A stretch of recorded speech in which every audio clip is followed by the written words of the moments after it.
professional because they're nice and they work and they're productive and they're happy.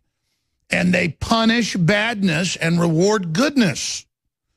But once you flip the balance into evil, it becomes an evil economy and things just go downhill. You want to stay away from an evil economy and go towards a good one. Doesn't mean you're ever going to be in some utopia, but you want to be going towards the good end of the spectrum. And it just hit me that as libertarians, as patriots, as constructive people, we tend to have victories, move on. It's that quiet professionalism that you see in so many hardworking, smart, great people. Is they're confident they don't need to sit there and tell you about it all day because they just are. And everybody picks up on it. Women pick up on it. Men pick up on it. I mean, that's when you got what it takes, the right stuff, and other people don't. And the folks that don't have the right stuff, they're always trying to get together to take over the people that do. And then we're always trying to help the people that don't have the right stuff. Now, the globalists don't have the right stuff. They've stolen power, but they think we don't have the right stuff now and want to kill us off because we don't want to play along with their ball game. So it's a perversion. But that said, it hit me. We've got to celebrate these tax cuts, and I mean really celebrate them, and we've got to show how good they are on average.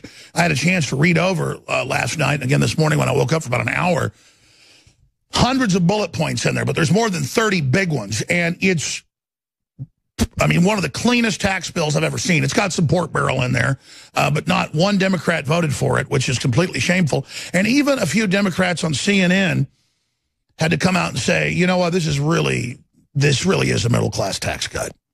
I mean, you can't lie about it.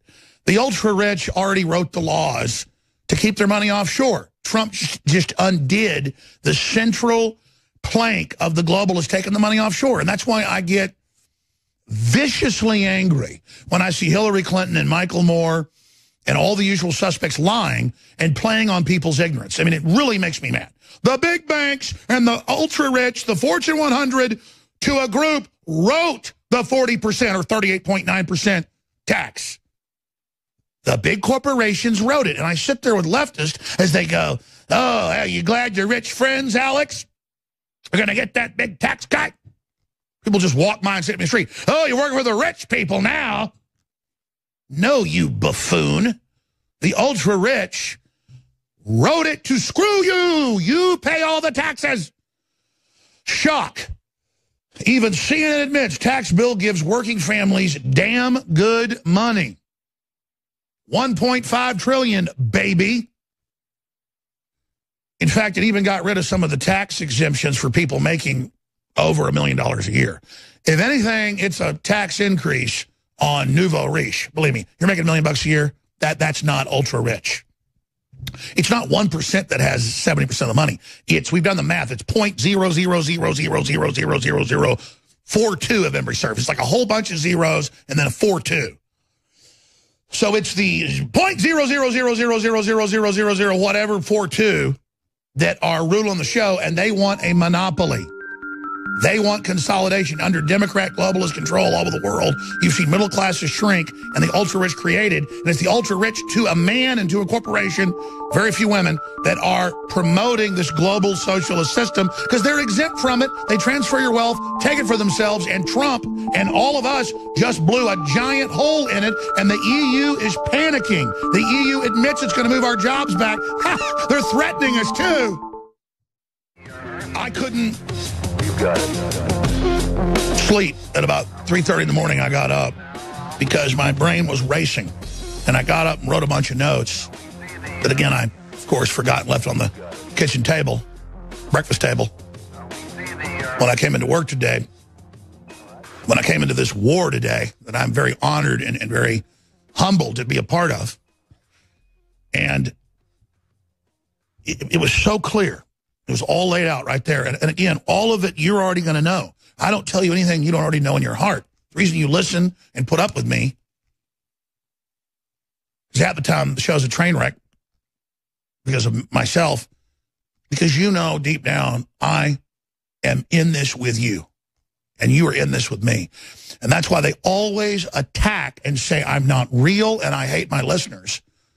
When I get tears in my eyes when families run up to me and shake my hand, black, Hispanic, white, you name it, Asian, old, young, because they're counting on me, and I feel weak in this fight sometimes because I know so much more and I don't have the energy or the skill to properly execute and perform operations that I know would turn everything around. But I'm not the only person. You're not the only person. Trump's not the only person. And now as we realize we're here and that there aren't just scum in the world, there aren't just backstabbers in the world, there aren't just vicious liars in the world. The worm is turning and evil is panicking. They were all so sure that they were going to bring in this global government. It isn't just Hillary that's failing. The globalists said last year in major publications, in their establishment publications, they said, emergency, red alert. They knew internal polls had Trump 10, 15 points ahead. They stole, we now know, over 7 million votes, not 3.5 like Trump had earlier been told off of Pew Research. Harvard Research, it's over 7 million. Hillary stole 5 states, tried to steal 6 others. And we have all the evidence of that. Local state Homeland Security caught the Justice Department breaking in with their cyber squads trying to flip the votes and stopped them. So there's a civil war going on against the globalists that have hijacked the nation and those of us trying to take it back. It doesn't mean those of us on the side of trying to bring sovereignty back are perfect or that any of the people that have even joined us are perfect. A lot of them can see which way the wind's blowing. And now as people realize we're going to win, it's going to accelerate the victory. And the globalists now know they're going to lose for good. They've finally realized it in the last 48 hours. And I can feel their horror. I can see their response. I can see people jumping ship even faster. This is the moment the president's got to be under maximum security. Everybody else has got to be under maximum guard. Watch your 6 right now. Because right now, yesterday, when that bill passed and they went up there and had that celebration, it was absolutely, we turned the corner right there. We turned the corner right there. That didn't mean we turned all the corners. It didn't mean that we're perfect. That didn't mean we don't have a lot of big crises to face. North Korea, you name it. But spiritually, what started with that inauguration 11 months ago and that declaration bringing God back in, the covenant, saying it's about humanity, it's about workers, it's about the people. You're not just the people or the minority or the infighting group. You're the people. You're the workers. You're the builders. You're the strivers. That it was invoking God and then saying you are the celebration. You have value. It isn't just hype. It's what builds a culture. And then now, less than a year later, so many promises delivered. The globalists are in full panic mode. And so we need to celebrate and be thankful for everything we've got. Being thankful, and I know I'm preaching to most of you that already know this, but to others, being thankful is the answer to being happy. And being honorable is the key to real wisdom. And the globalists are always going to attack those of us that stand up against them and say that we're the dishonorable ones, we're the liars, we're the bad ones, and cobble things together and twist what we've done or take points when we've fallen and try to magnify that to make us all feel like we don't have a right to be free. But it's all a lie. It's all a false indictment by the accuser, by the devil. And that's what the spirit is. That's why they always say, Jones doesn't believe what he's saying. Jones isn't real. Jones is an actor, because they don't want you to believe there's anybody else out there that thinks like you do. They're saying you're not real. The real reason they fear me is they know I'm real. And they know I'm committed. And they know I have will to stand against what they've done, thanks to God putting wind in my sails. And they can't stand that. And, of course, the proof is the pudding. Judge a tree by its fruits.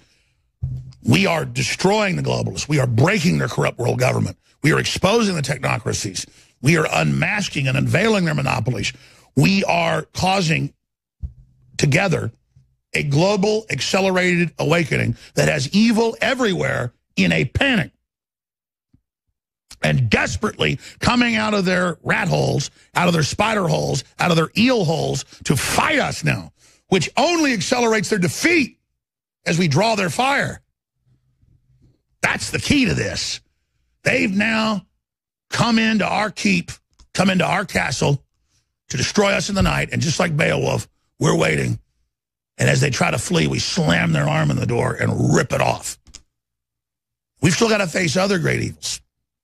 But the point is, this particular monster has already had its arm torn off and is bleeding to death, and its mother is going to fall next.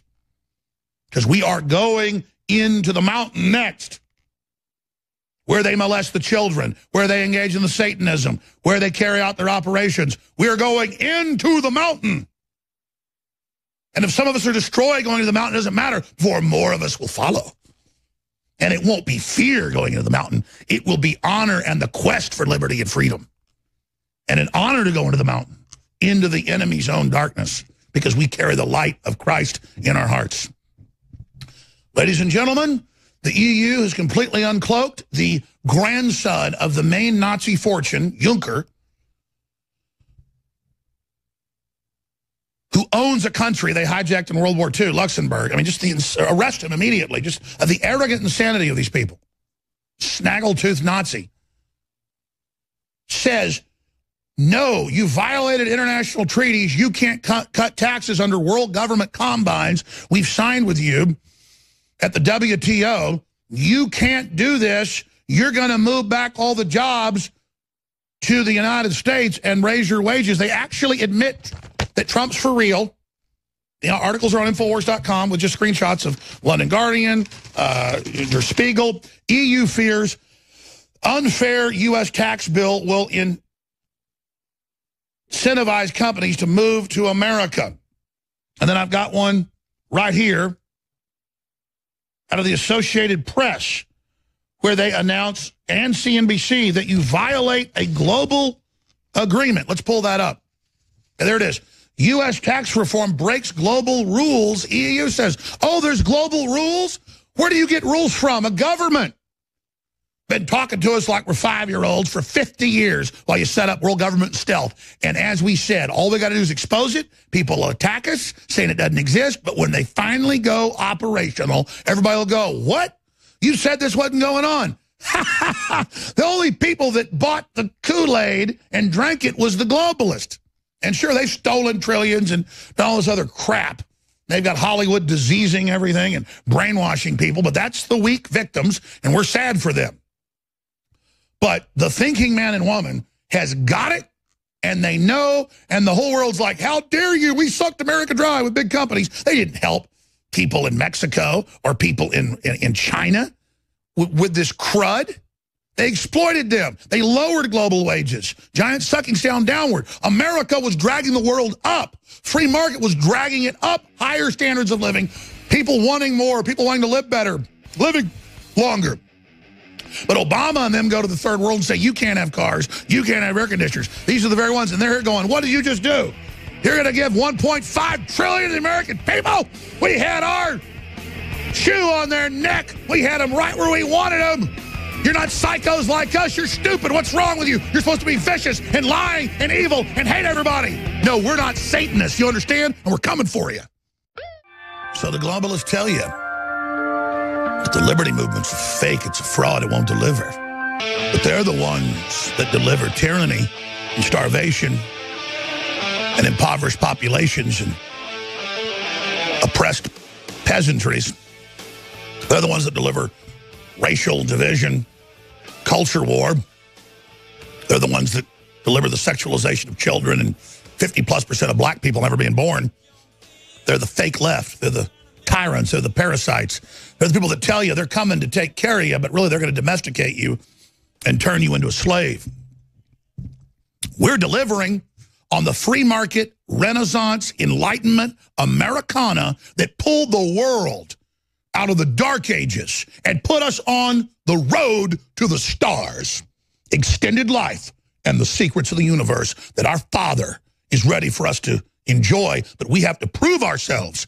We won't just be given the keys to the galaxy and the keys to the universe without first being tested. And that's what this is. Make no mistake, and that's why the enemy covets it. That's why they hate humanity. The globalists are fallen, twisted souls that seek to make greater men and women their slaves. Always seeking, ever hungry for the blood of the innocents. And I think about how the media all over Twitter, Facebook, everywhere. I wasn't even looking for it, and I saw, look at Tim Scott, the Uncle Tom. You know, the beautiful part about our rallies is about half the folks there are, quote, minorities. And the media panicked about that when we had one at the RNC. They said, yes, it was very frightening. Half the folks there were black or Hispanic or Asian. Probably more than that. Everybody got along great. But see, by telling you, oh, blacks aren't welcome in the Republican Party or in the Tea Party, then blacks don't go. That's like the White House Chief of Staff, Kelly, came out and said, we're looking for all qualified applicants. Please, you know, if you're a minority, we're not getting minority requests here. We just want competent people. So, and see, that's how that self-segregation works. And now the colleges are teaching women don't go around men, men don't go around women, blacks stay over here, Hispanics over here, whites over here. They're setting up a prison and then hyping up stuff and staging false hate crimes. And then Tim Scott, who had tears in his eyes, talking about President Trump, who it's real affirmative action. And if you really want to do it, even though it discriminates, there has been past problems, but it's actually teach somebody how to fish. Don't give them fish. They're going to deploy, I want to say racistly, massive extra funding for factories, jobs, and businesses into black areas, which is good for the country, good for everybody. We need to lift these folks up that have been on a Democrat plantation for 200 plus years. They just put them on a new one when LBJ figured out blacks were running their own businesses and becoming too wealthy. And so they've come out, a bunch of them, and attacked Tim Scott, calling him Uncle Tom, even though you actually read Uncle Tom. Uncle Tom wasn't a wimp. He was a Christ figure. Doesn't mean you don't always lay down. You don't always stand up. No one to hold him, no one to fold him. But that Christ figure, Christ wasn't a wimp at that point, or Gandhi wasn't a wimp, or Martin Luther King wasn't a wimp. I mean, Martin Luther King, you could call it Uncle Tom. He got killed being loving and being a good person. Of course, so people don't even know what Uncle Tom means because the Democrats took it and turned it into a pejorative by the 1870s. Look up who did it. I wanted to check my memory, so I went and read up on the history this morning. Again, they flip everything. You got the blacks running towards the KKK party because they don't know any better, because they've been lied to by the schools like everybody else doesn't know any better. So it's just incredible, ladies and gentlemen. And, of course, it was Uncle Tom's Cabin that moved everybody to finally embrace abolitionist and not want to have slavery anymore.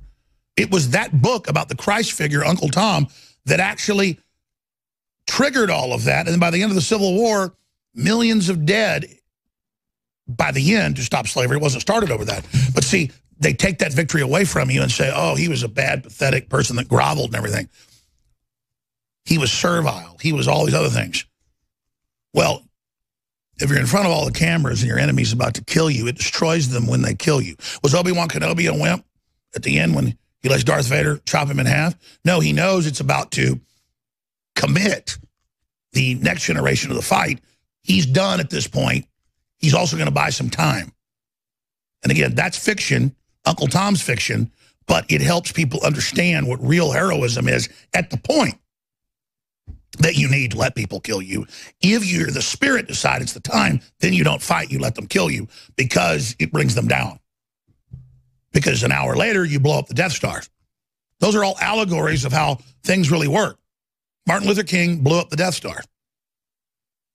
Charlton Heston marching with him to help end real racism blew up the Death Star. Those that got blown up came back with, hey, we'll take control of these people this way. And they've done it. And they've taught racism and horrible wickedness and horrible vicious attacks by black people against whites and others all over the place. 10 to 1, 20 to 1, 30 to 1, depending on the city. And the media covers it up and they won't let you see it. It's not to demonize blacks. It's to say what you're doing is wrong, just like KKK doing stuff that's wrong. Stop it. It's evil. Because most people aren't psychopaths. They make excuses for why they go out. Most people that were KKK weren't psychopaths. They were bought into it. They were manipulated into it. Same thing with blacks that now act like the KKK, but on a much wider scale of true persecution. But see, it's all okay because the old KKK people that control the KKK are in control of you. They weren't believing any of that stuff, people that control the KKK. They wanted to control the poor farmers that were their real competition by putting them into a secret society group they could control, a gang. See, these people know what they're doing. The parasites are very, very smart. So let's go out to break with Tim Scott that they hate so much. Because he's like a Moses to lead black folks off the plantation. Then we'll come back with a powerful video that McBreen's put together because Trump is going to now go after the welfare system, they're going to say that they're killing everybody, but that's not what's happening. We're literally taking people and not letting them be domesticated from the company store like they had whites as slaves as sharecroppers. Here it is. Well, Mr. President, during one of those conversations that we had, we talked about ways to improve distressed communities throughout this country. 52 million Americans living in distressed communities, and we talked about legislation that can move those communities forward. And you said yes. And as a part of this tax reform package, the Investing and Opportunity Act has been included, which will bring trillions of dollars into poor communities because of your willingness to listen. Thank you. Thank you.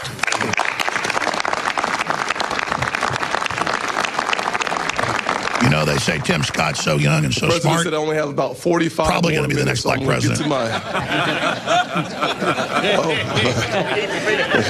He's got a long time to get built up for Okay, got it. Let me just say to those Americans who are watching this process, this is not about Washington. It's not about the left. It's not about the right. It's about single-parent moms who are looking for a reason to be hopeful in 2018. This tax reform plan delivers for the average single mother a 70% tax cut. For the average family who's working paycheck to paycheck, looking for ways to be hopeful about their future, to have an extra night for dinner out at a restaurant. This tax reform package cuts their taxes by nearly 60%. And because of folks like Marco Rubio and Ivanka, when you think about the folks with kids in the household, this plan doubles the child tax credit. We'll be back. Stay with us. The threat will persist of misplaced power. We're not out of the woods, but we've turned around. We're going the right way. We're getting to cut down the evil. We're getting to cut the taxes. You can run on and even for a long time. One of the top CNN hosts has been forced to come out and admit, it's up on INFOWARS.com, the video and the tweet. I'm going to play that video coming up if I didn't mention to get that to the crew. Where even CNN admits that it helps working families in this damn good money. CNN's John King, tax cut bill gives damn good money to working class.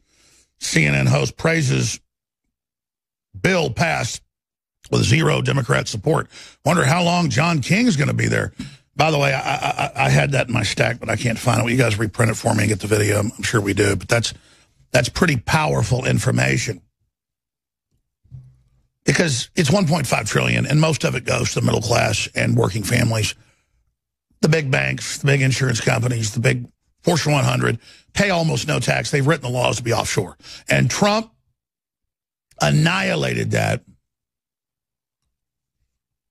with a cut from 38.9% on corporations to 15%. Now, what you've got to understand, ladies and gentlemen, and why this is such a big deal, I know I keep harping, and I know you know this, most of you. Please tell your friends and family, because this is key. The UN, the globalists, all of them are running around saying that, oh, look, Trump's breaking global rules. There are no global rules. The rules are screw America and the West over, transfer power to authoritarian countries where globalists that sold our countries out ally themselves with the other authoritarians. It's authoritarian monopoly men and crony capitalist and communist dirtbags against the Renaissance, against the real liberals. If you really study what it is under classical analysis, if Thomas Jefferson was looking at this, he'd say those are monopoly groups just like a royal system, but worse. There's not even any honor. Nobody has to even take the field in the elite. And they are putting us under serfdom. Anybody that was classically trained would see it in 2 seconds. If you're classically educated, you got to go back and educate yourself on the classics, not the modern baloney. Intellectuals were too arrogant 300, 400, 500 years ago to lie. They might be distorted in their views, but they told you what they thought. This whole lying on purpose in media is a newer thing in the last 200 years or so, because before 200 years ago, most people, the printing press was 500, but it wasn't ubiquitous until, or most people reading until about 200 years ago. It was only intellectual, elite to elite, so they were all very out in the open. And they still do that in globalist publications with each other. They act like we're idiots, we never read it. We went, read it, and brought it to everybody and said, look, they're saying this, they're going to do this. Oh, shut up, you racist kook, nutball, whatever. You know, just shut up and go away. But I'm like, hey, finally the public did listen. We'll play the McBreen piece when we come back to the next segment. I'm already burning through this segment, but how long is that piece? Oh, so see, I have this whole thing where they do this great job on these promos on the other side, but then I get a video list that tells me the length.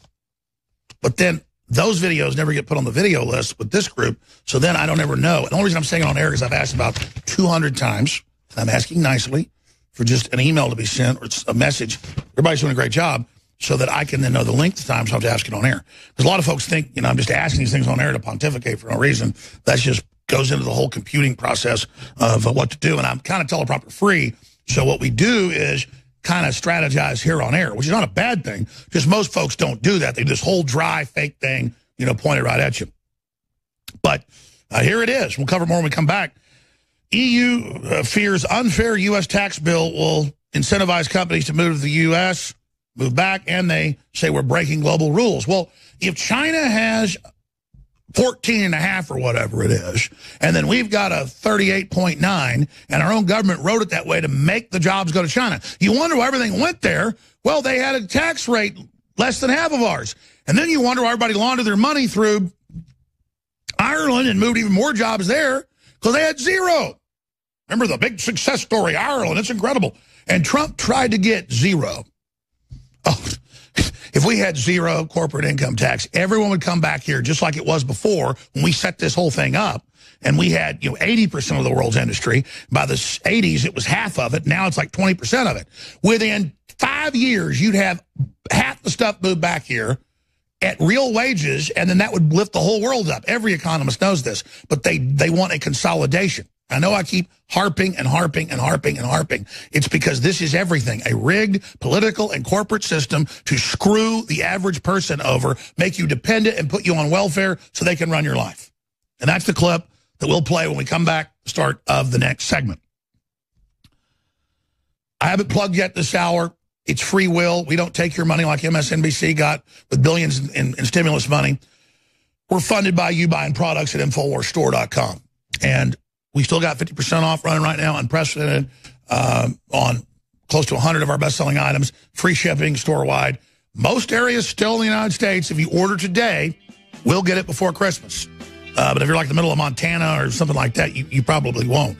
But shop with the good guys, helps fund the operation. Alpha Brand, our new product, is incredible. Stamina, Libido, Energy, 50% off out of the gates. The Real Red Pill, go read about that. It takes too long to even get into it. It's amazing. You owe it to yourself to check it out.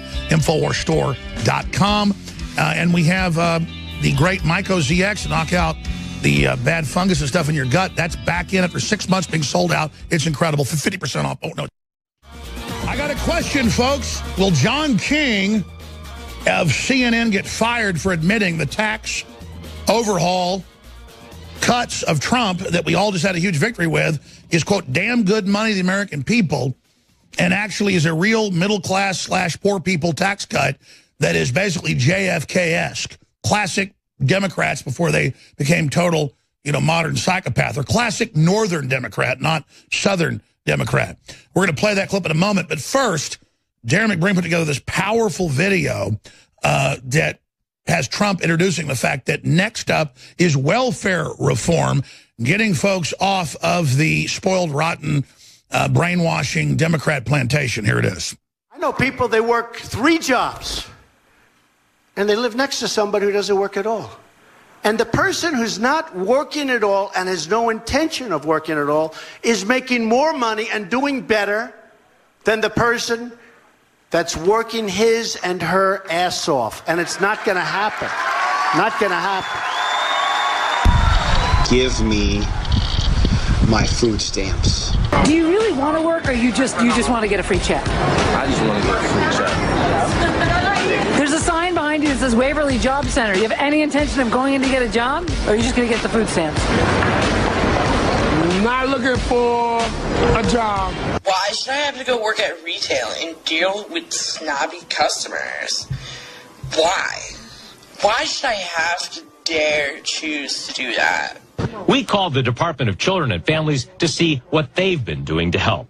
DCF says Hillsborough Kids Incorporated has been helping by paying Adams rent, even providing her furniture. Adams says it isn't enough. Somebody needs to pay for all my children and mine and Gary, all our suffering, all our pain. Somebody needs to be held accountable, and they need to pay. I honestly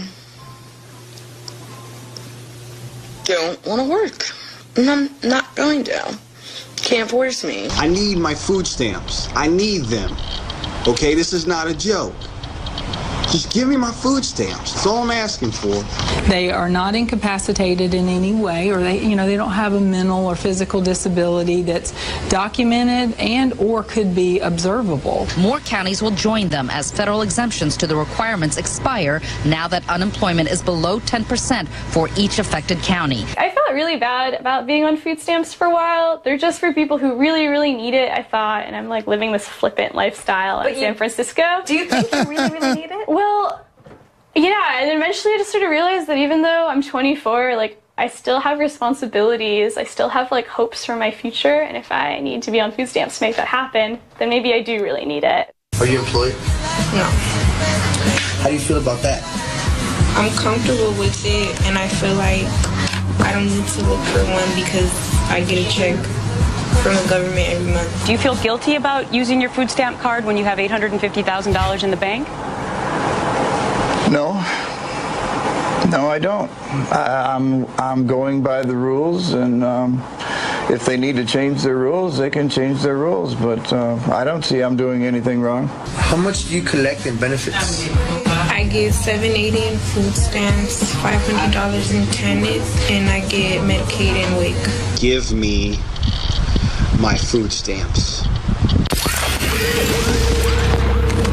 If you are receiving this transmission, you are the resistance.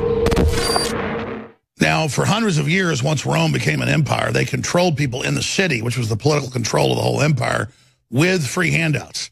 And they penalized people that basically produced who were in the middle class. You had the ultra-rich patricians, and you had all the poor people down below that were citizens and then slaves beneath that. But the same thing's repeating by design. And we have the LBJ letters, all of it when he was president, saying we're going to domesticate these people and have these N-words voting Democrat for the next 100 years. And it is a program against everybody. They were particularly successful black folks because they'd been downtrodden before, but had their own communities, were somewhat successful. And then it was like, oh, you're going to help me actually? Here, yeah, get father out of the home. Here's some money. We're going to do this. And then it creates just that same spoiled, rotten behavior. You're not going to make me work, whatever. But you're going to go vote for policies that raise taxes on the middle class, where all these liberals go and vote for big tax increases, but suddenly the IRS claims they're behind on some technicality, and then an old lady has her house taken and she commits suicide. And we see these stories all the time. See, they're taking people's businesses and houses because they're producing, and then they claim you didn't pay, or they fall in hard times, they get behind, or there's all this IRS fraud against people that's been documented, like the old Hispanic lady that had like a 8-top little counter deal for 40-something years, and she always deposited the cash every day, like $600, $700 at the bank. It was all registered, but they said, well, we say that's structuring, and so you're manipulating. We're going to take your, was it $80-something thousand she'd saved for her retirement. She was going to pay for herself, but see, they took it away. And they said, oh, it's legal. We have a law. We can do it. You've paid your taxes, but it's illegal to make under $1,000 deposits every day. And you're like, but I do a cash business mainly, but also some checks and things. And I do this, and this is how it is. And we have credit cards as well. We don't care. See, that's how you dehumanize. That's how you enslave. That's how you control. And then this lady, that looks like she weighs 400 pounds, which is fine, but she's getting plenty of food while people starve in the third world. This is what she has to say. Here it is. I honestly don't want to work. And I'm not going to. Can't force me. I need my... Now notice, she's totally entitled, like a lady that has 12, 14 kids, whatever it was. And she goes, look at all these kids. Somebody's got to take care of them. It's totally lost on her. But this was done to destroy her. I bet her grandmother was a slickly dressed, hardworking lady, didn't have a lot of money, but had a lot of dignity and looked like an executive today. And then she's a total rundown, just out of her mind slob, saying somebody take care of my kids. And you don't think it's real until you understand that's what it's produced. And now 47% of the population or more, it's almost 50, is like this, like Mitt Romney said. And the globalists know what they're doing. It's a demographic battle of total domesticated slaves that don't know how to do anything or take care of themselves. You've seen what it does at parks. They say don't feed the wildlife because it makes them obese, lazy, and stupid. Well, don't feed the humans. Because, sure, if you break your back, fall off a roof, get cancer, take care of people. That's what welfare's for, but not, here, you don't do anything ever again. And then, look, there's a black guy here, it's Congressman Mr. Scott, and he's getting hundreds of billions of investment in black areas, and the black leaders are freaking out because they don't want that. They want to sit on top of the people they control with the Democratic Party and not see people empowered. They're scared to death because if you can free the black people, you can free everybody. The blacks are their target, the group they already had control of. And everything you see done to them is a beta test for everybody else. Here's a clip of CNN's John King. How long will he be there? How long will he have a job? Is he going to get fired for telling the truth? He says, it's a real gamble, though. Will Americans want more money and run their own lives? Will they want to go to a factory? Will they want to go work at a job and get paid $30 an hour? Or will they want to sit there and get $10 an hour sitting on their butt watching Jerry Springer? Here it is. As you watch this, the Republicans are making a big bet. They're taking a big risk. Will over time the American people say, oh, actually, I like having more money in my pocket. Oh, they did hire more people at the factory down the street. That's their big bet. Not one Democrat has voted for a bill that cuts taxes by $1.5 trillion. To Abby's point, if you're a working class family, a lot of people say, oh, it's only $200. Oh, it's only $300. If you're a working class family living paycheck to paycheck, $200, $300 is damn good money, and you are grateful for it. Are the Democrats taking a risk, especially those from Trump states? There's 10 Democrats up next year from Trump states. Are they solid here, or is this a bet?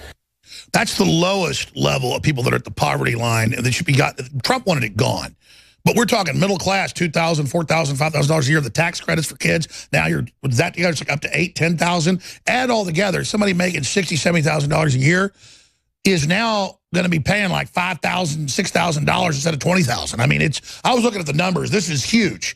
And it isn't the tax cut that's so good. It's that it creates jobs and then it gets the ball rolling. Just like you've done, we're not government finance. We're not corporate finance. We don't have corporate sponsors. We have you buying good products that we want you to love, some of the best out there, water filters, air filters. Free shipping store-wide, storable food, 50% off. We never do that, but a couple times a year. 67% off colloidal silver. The Real Red Pill now in. Find out what it does for stamina, focus, brain, body. It's truly amazing. Find out about the Real Red Pill. Find out about all the great products. Myco ZX has been sold out for 6 months, and I guess a truck came in of it finally from Dr. Grube on Monday. He goes, hey, Myco ZX is back. Why aren't you promoting? I said, it didn't come in. And I checked with the warehouse a few miles off, and guess what?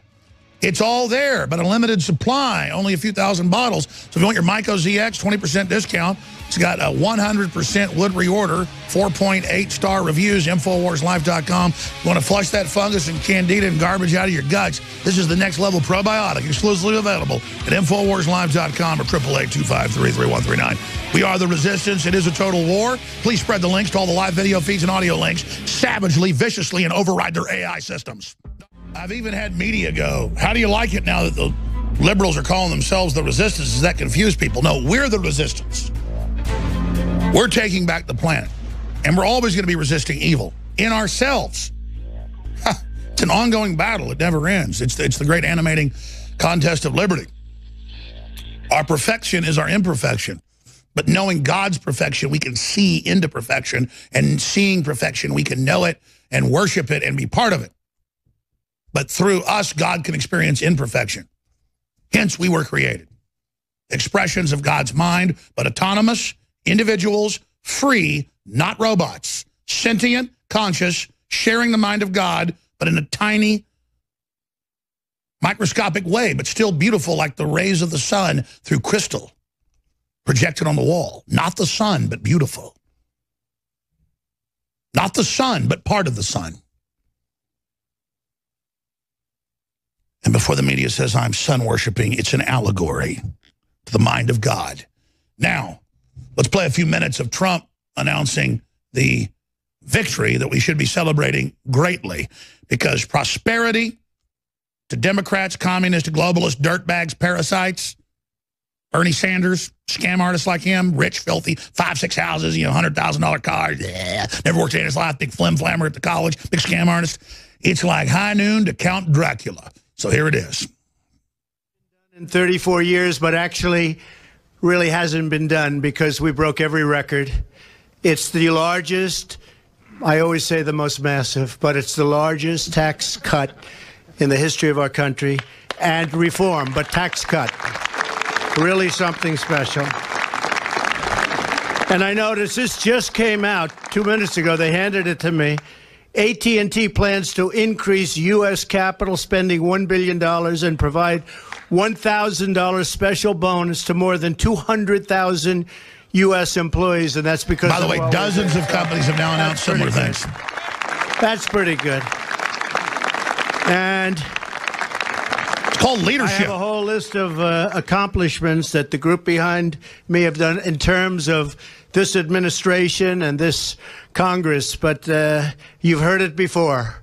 Records all over the place, and that will continue, and then some because of what we did. But $3.2 trillion, just think of it, in tax cuts for American families, including doubling the standard deduction and doubling the child tax credit.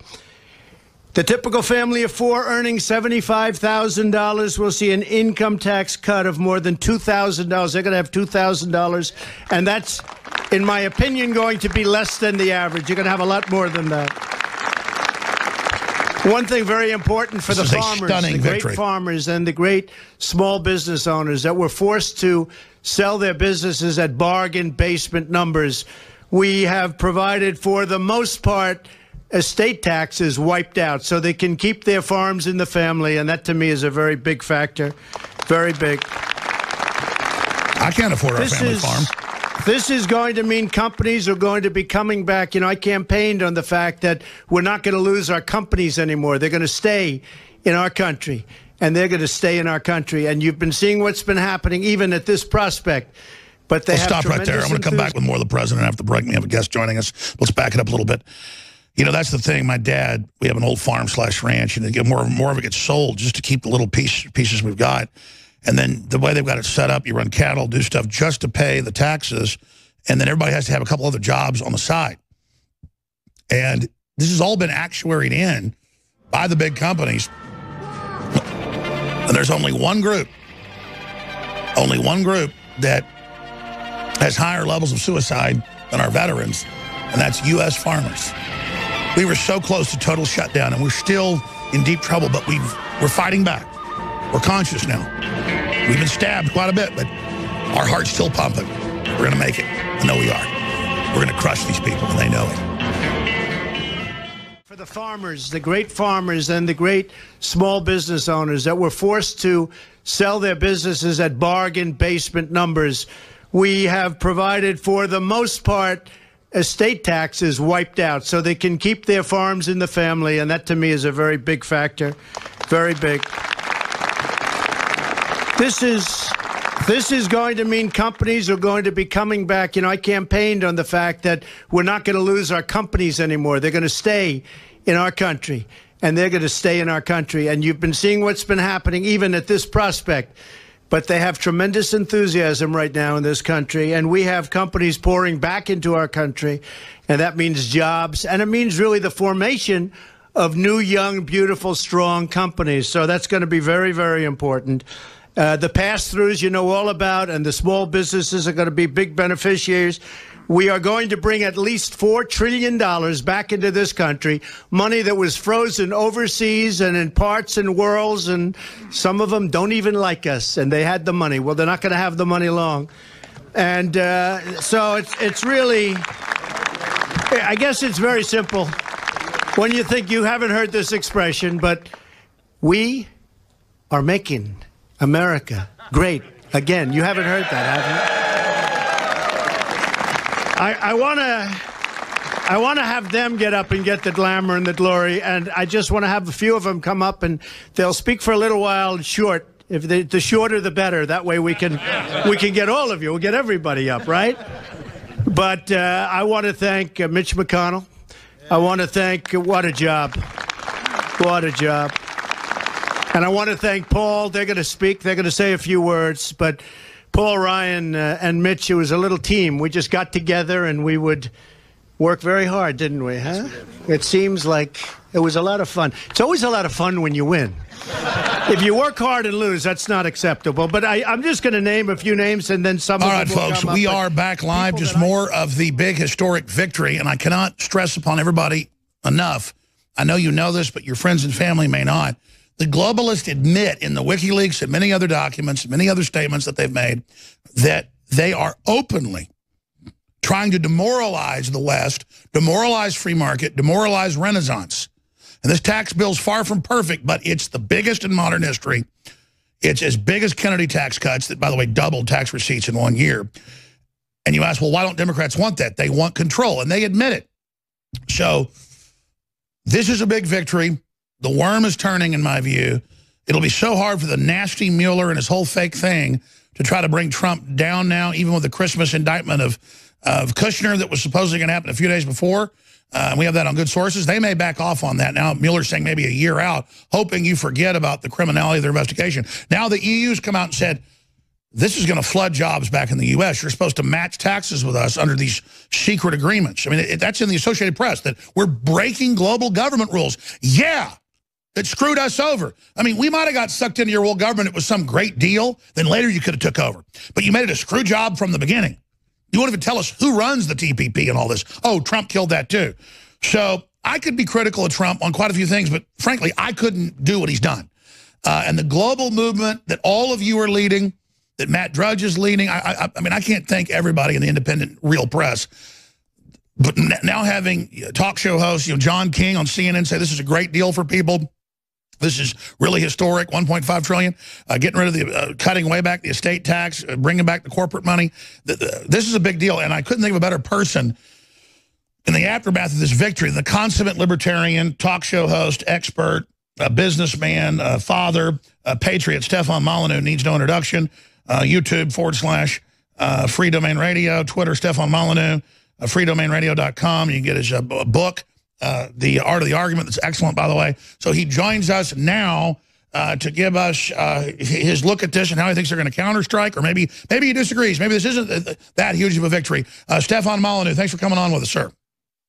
Thanks, Alex. Great to be here. Merry Christmas to you, your family, and your great listenership. I really appreciate the time to chat today. Back at you. It is a great victory. It is a great victory because it does a whole number of things. Number one, it puts money back into the hands of the American worker, which of course is a great thing. You get to keep more of your own money. And some of that is direct in terms of the tax cuts themselves. But another is that by lowering corporate tax rates, corporations have more money to invest in upgrades, to pay their workers more. So it is a wonderful Christmas present for the American worker. That's a great thing. The other great thing is it reveals the Democrat Party to be basically a combination of the Grinch and a Bond villain. I mean, it's weird when you think about it. Oh no, American workers are getting more money around Christmas time. That's the worst thing in the world. And it's like, what terrible optics You're a bad one, are they working Mr. with that they Grinch. oppose this? Exactly. Yeah, 34 years since we've had a real tax cut for the middle class and workers while we've been deindustrialized, which they admit's a plan. I mean, why do you think the EU's so dumb? They're openly bitching, saying, you're going to get the jobs now. Well, of course, the EU doesn't want to have to restrain their own socialist spending. So, of course, they would love a deal where everyone keeps their corporate tax rates high and keeps their tax rates high.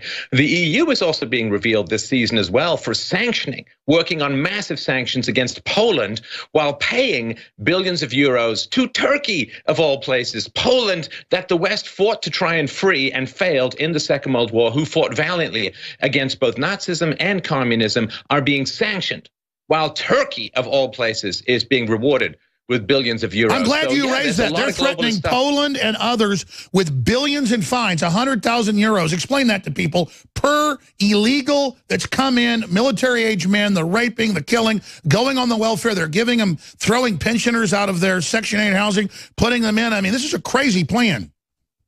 Well, of course, they hate the fact that Poland is a Christian nation. They hate the fact that Poland is a proud nation, and they hate the fact that Polish people, having been subjugated and controlled for a significant portion of their history, either as Poland or the pre-Poland countries, subjugated by Islam, subjugated by communism, the fact that they fought so hard to be free, that they value and treasure their freedom and are willing to stand up against the corrupt tyranny of the EU is something that simply cannot be allowed to stand. I mean, Turkey is working nicely with the EU, but Poland wishes to remain a sovereign country and to resist mass immigration from the third world. And so naturally, of course, they are fighting it tooth and nail. And they also don't want the example. You know, one prisoner walks through a fence that everyone thinks is locked. The other prisoners start getting ideas. They can't have one example of a country with borders. They can't have one example of a country with an in-group preference, and they sure as hell can't have a country where Christianity stands against foreign religions. What I'm concerned about, though, is the wild-eyed insanity, Stefan Molyneux, where they've gone from laughing at me and yelling at me in the street to, like, trying to attack me now. They're getting more and more desperate. And Rosie O'Donnell trying to make bribes on Twitter saying I'm serious, $1 million, $2 million for senators that vote against it. And then like saying, let's go kill congressmen. I mean, they're going into complete insane asylum land. And I'm not scared of them like they're going to beat us. I'm just worried about their mental illness. I mean, clearly, what is wrong with them? They are addicted to power, and they are representing an entire community.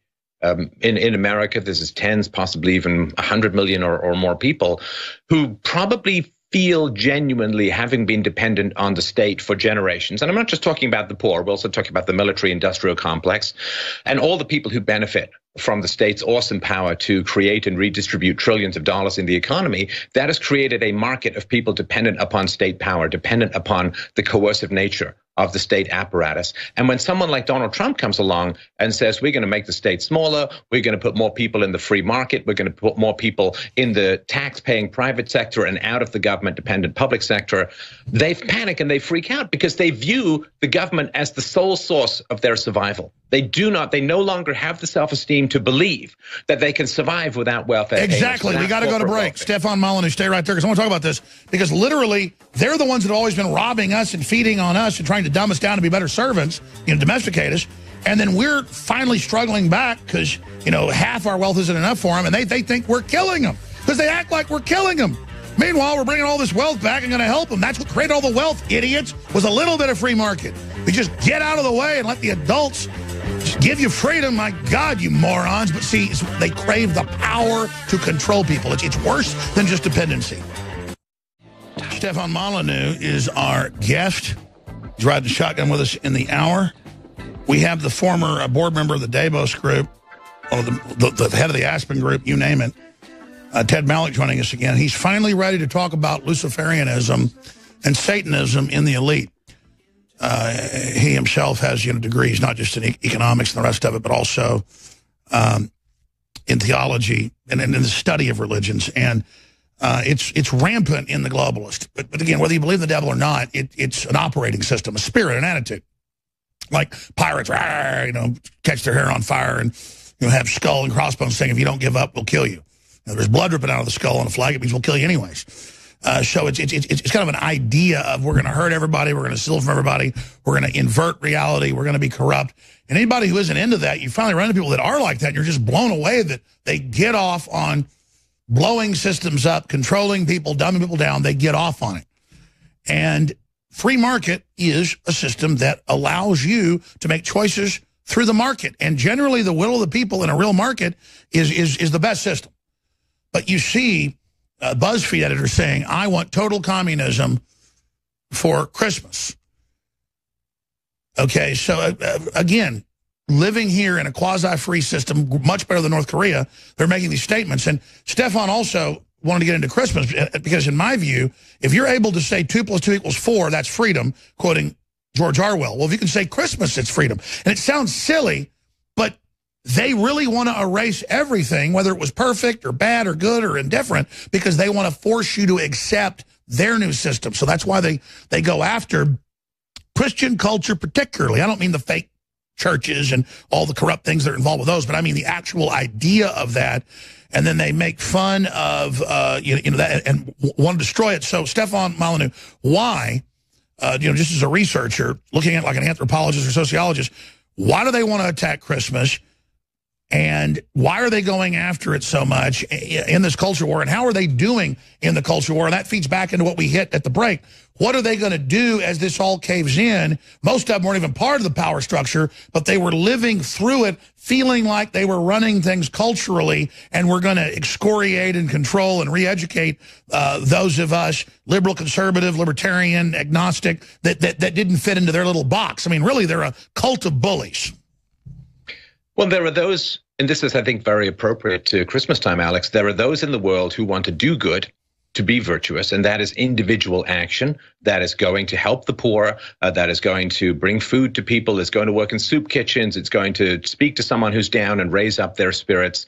Or if you want workers to make more money, then it's about starting a business and hiring people and paying them well. Or if you want people to get free health care, then it's about donating to a hospital or a church or becoming a doctor and working pro bono from time to time. So there's individual action, which gives you the satisfaction of having done good in the world. But there's people who just want to feel good without actually expending the time, energy, and resources to do good themselves. And those are the people who want to change the system or the structure or the state or the law in order to remove negative stimuli from them, poor people, sick people, but they don't actually want to go out and do good individually. That's too much work. They want to get all of the benefits of doing good by advocating for a system that's usually coercive in nature. And thus, as literally is said, the road to hell is paved with good intentions.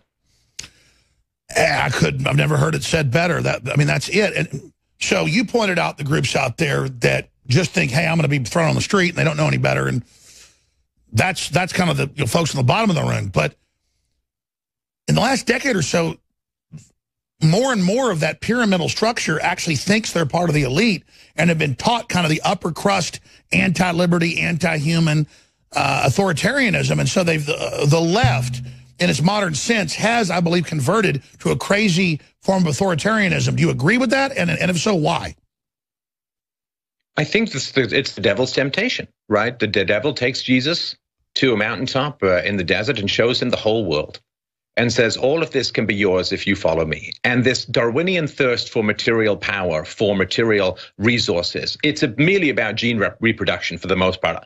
We are driven to seek resources to ensure the survival of our offspring. And if you take away Christian ethics or philosophical ethics or virtues that surmount and surpass and restrain the mere Nietzschean Darwinian will for power, will for control of resources, society falls apart. Society is a common code of self-restraint. And under Darwinism, there is no self-restraint. You get as many resources by whatever means necessary as possible.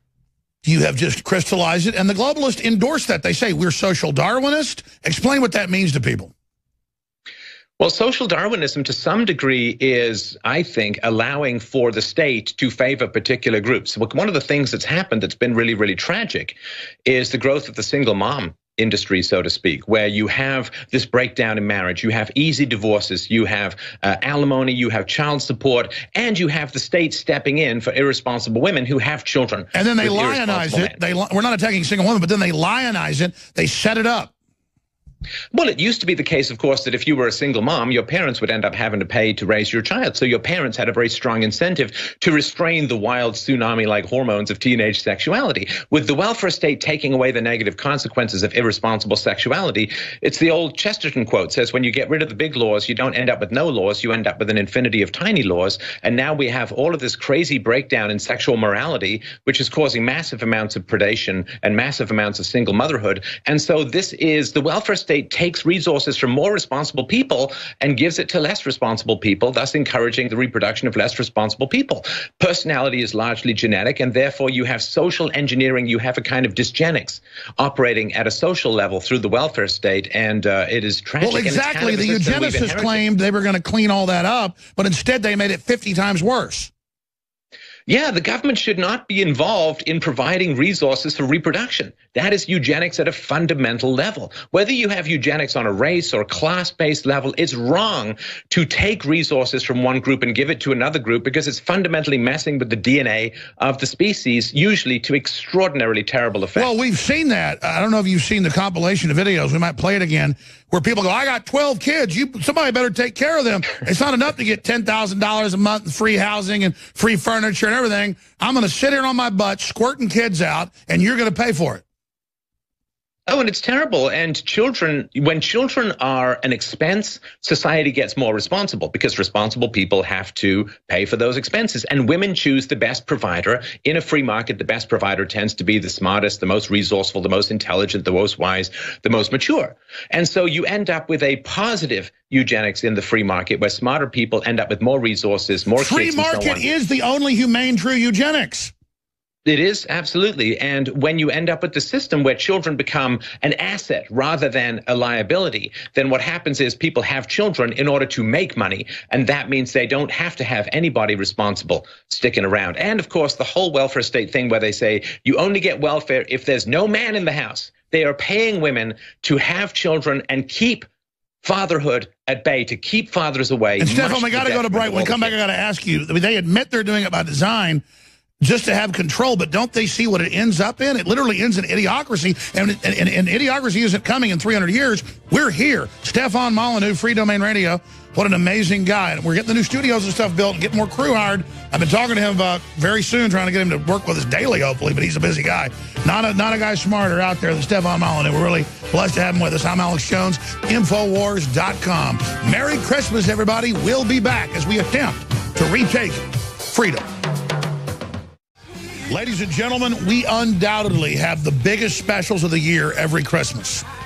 And you also, when you get great products, you fund the operation. So it's a win-win, a no-brainer. I know you're busy, I'm busy. If you'll just commit to go look at the thousands of items from high-quality shortwave radios to books to videos to survival gear to hundreds of great Patriot T-shirts to spread the word and meet like-minded people to hundreds of great high-quality vitamins, minerals, supplements. We really do go out and find out the best research, the best scientists, and really bring you game changers. And I didn't think this was coming in until January, and I've been on Dr. Group's butt about this because it's got a bunch of proprietary products in it that are so hard to get that it's been sold out for over 6 months. And this would be the best seller we ever had if we could keep it in. But to try to have it at California standards and all the rest of it's impossible with these ingredients because, you know, kale has 20 times the lead that this has. But that's a food, so California lets you have it. So we have to put stickers on this for California because it doesn't pass that California standard. Prop 65 they put in 20 years ago, you know, where the buildings say this building's toxic, even if it's brand new. And the cars they sell there have big stickers. This is toxic. And it's just insane. So this has, I think, like a third as much lead in it as kale does. But it's got herbs in it that have naturally occurring lead in it. So that we tried to even source it where we could have it without it and have it pass California standards. That, by the way, you go to Whole Foods, at 90% of it says does not pass California standards because nobody can. Okay. But again, I just said, forget it. We're not doing it. We're putting the sticker on it.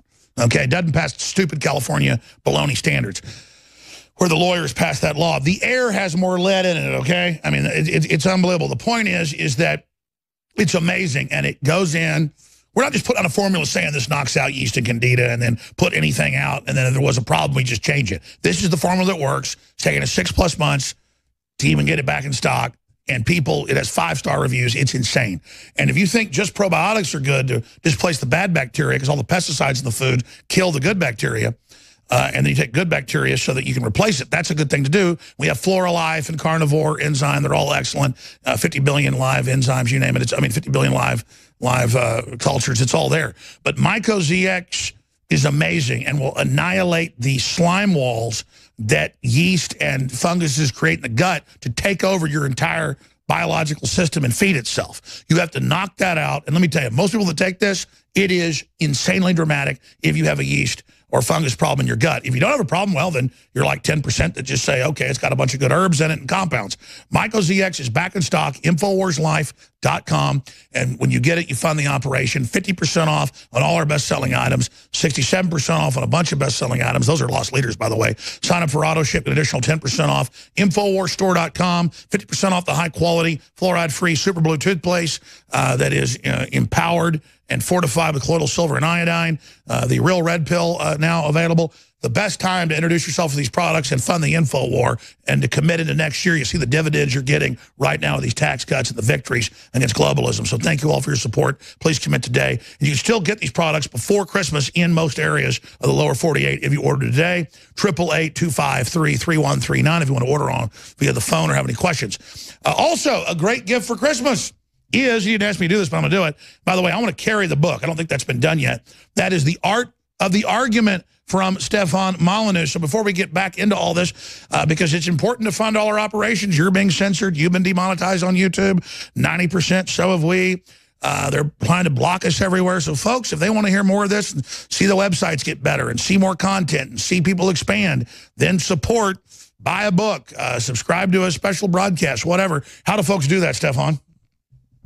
Well, they can go to theartoftheargument.com, order the book. It's also available on audible.com, narrated by yours truly. And, of course, freedomainradio.com/donate in this Christmas giving season. It's very, very helpful to help fund the operations and the growth. We just grew about 20% year over year, and it's been a great, fantastic year. We're well north of 500 million views and downloads. And people can help out the show, Bitcoin, PayPal, Visa, MasterCard, whatever, at freedomainradio.com/donate. And let's be clear, we're not victims, so we'll tell you. InfoWars has grown usually 30-40% a year. We've tripled the last year. As everybody knows, we're under total attack. And they have just cut off millions in sponsorship, destroyed things. I mean, they've had black ops, disinfo teams. And we got, I mean, I'm not whining. It's actually quite entertaining and enjoyable and makes my life exciting. I'm seriously, I'm not just saying that. That's kind of sad for my family, but that's, you know, I trust in God. But they hate the fact that you're direct funding us. They're trying to shut that off. It's so Stefan's like, yeah, you know, we're growing 20% every year. They've been after him too. So he's not going to whine about it. He's saying, hey, we're growing despite the attacks. We would have completely taken the culture back if they weren't fighting back. Just know this, a war is happening. It's critical to your own interest to know we're not funded by George Soros and globalists. We're funded by you. So we are your fist and we are taking action. Stefan? Well, let's sort of take a little bit of an example here just to talk about the financial benefit to the listeners, because, you know, cold, hard cash runs the world and numbers don't lie. So your channel and my channel were very, very interested in Donald Trump. And although he is a man with flaws like us all. And I've paid for it with $70,000 a month. Now it's like $5,000. That's how how we paid.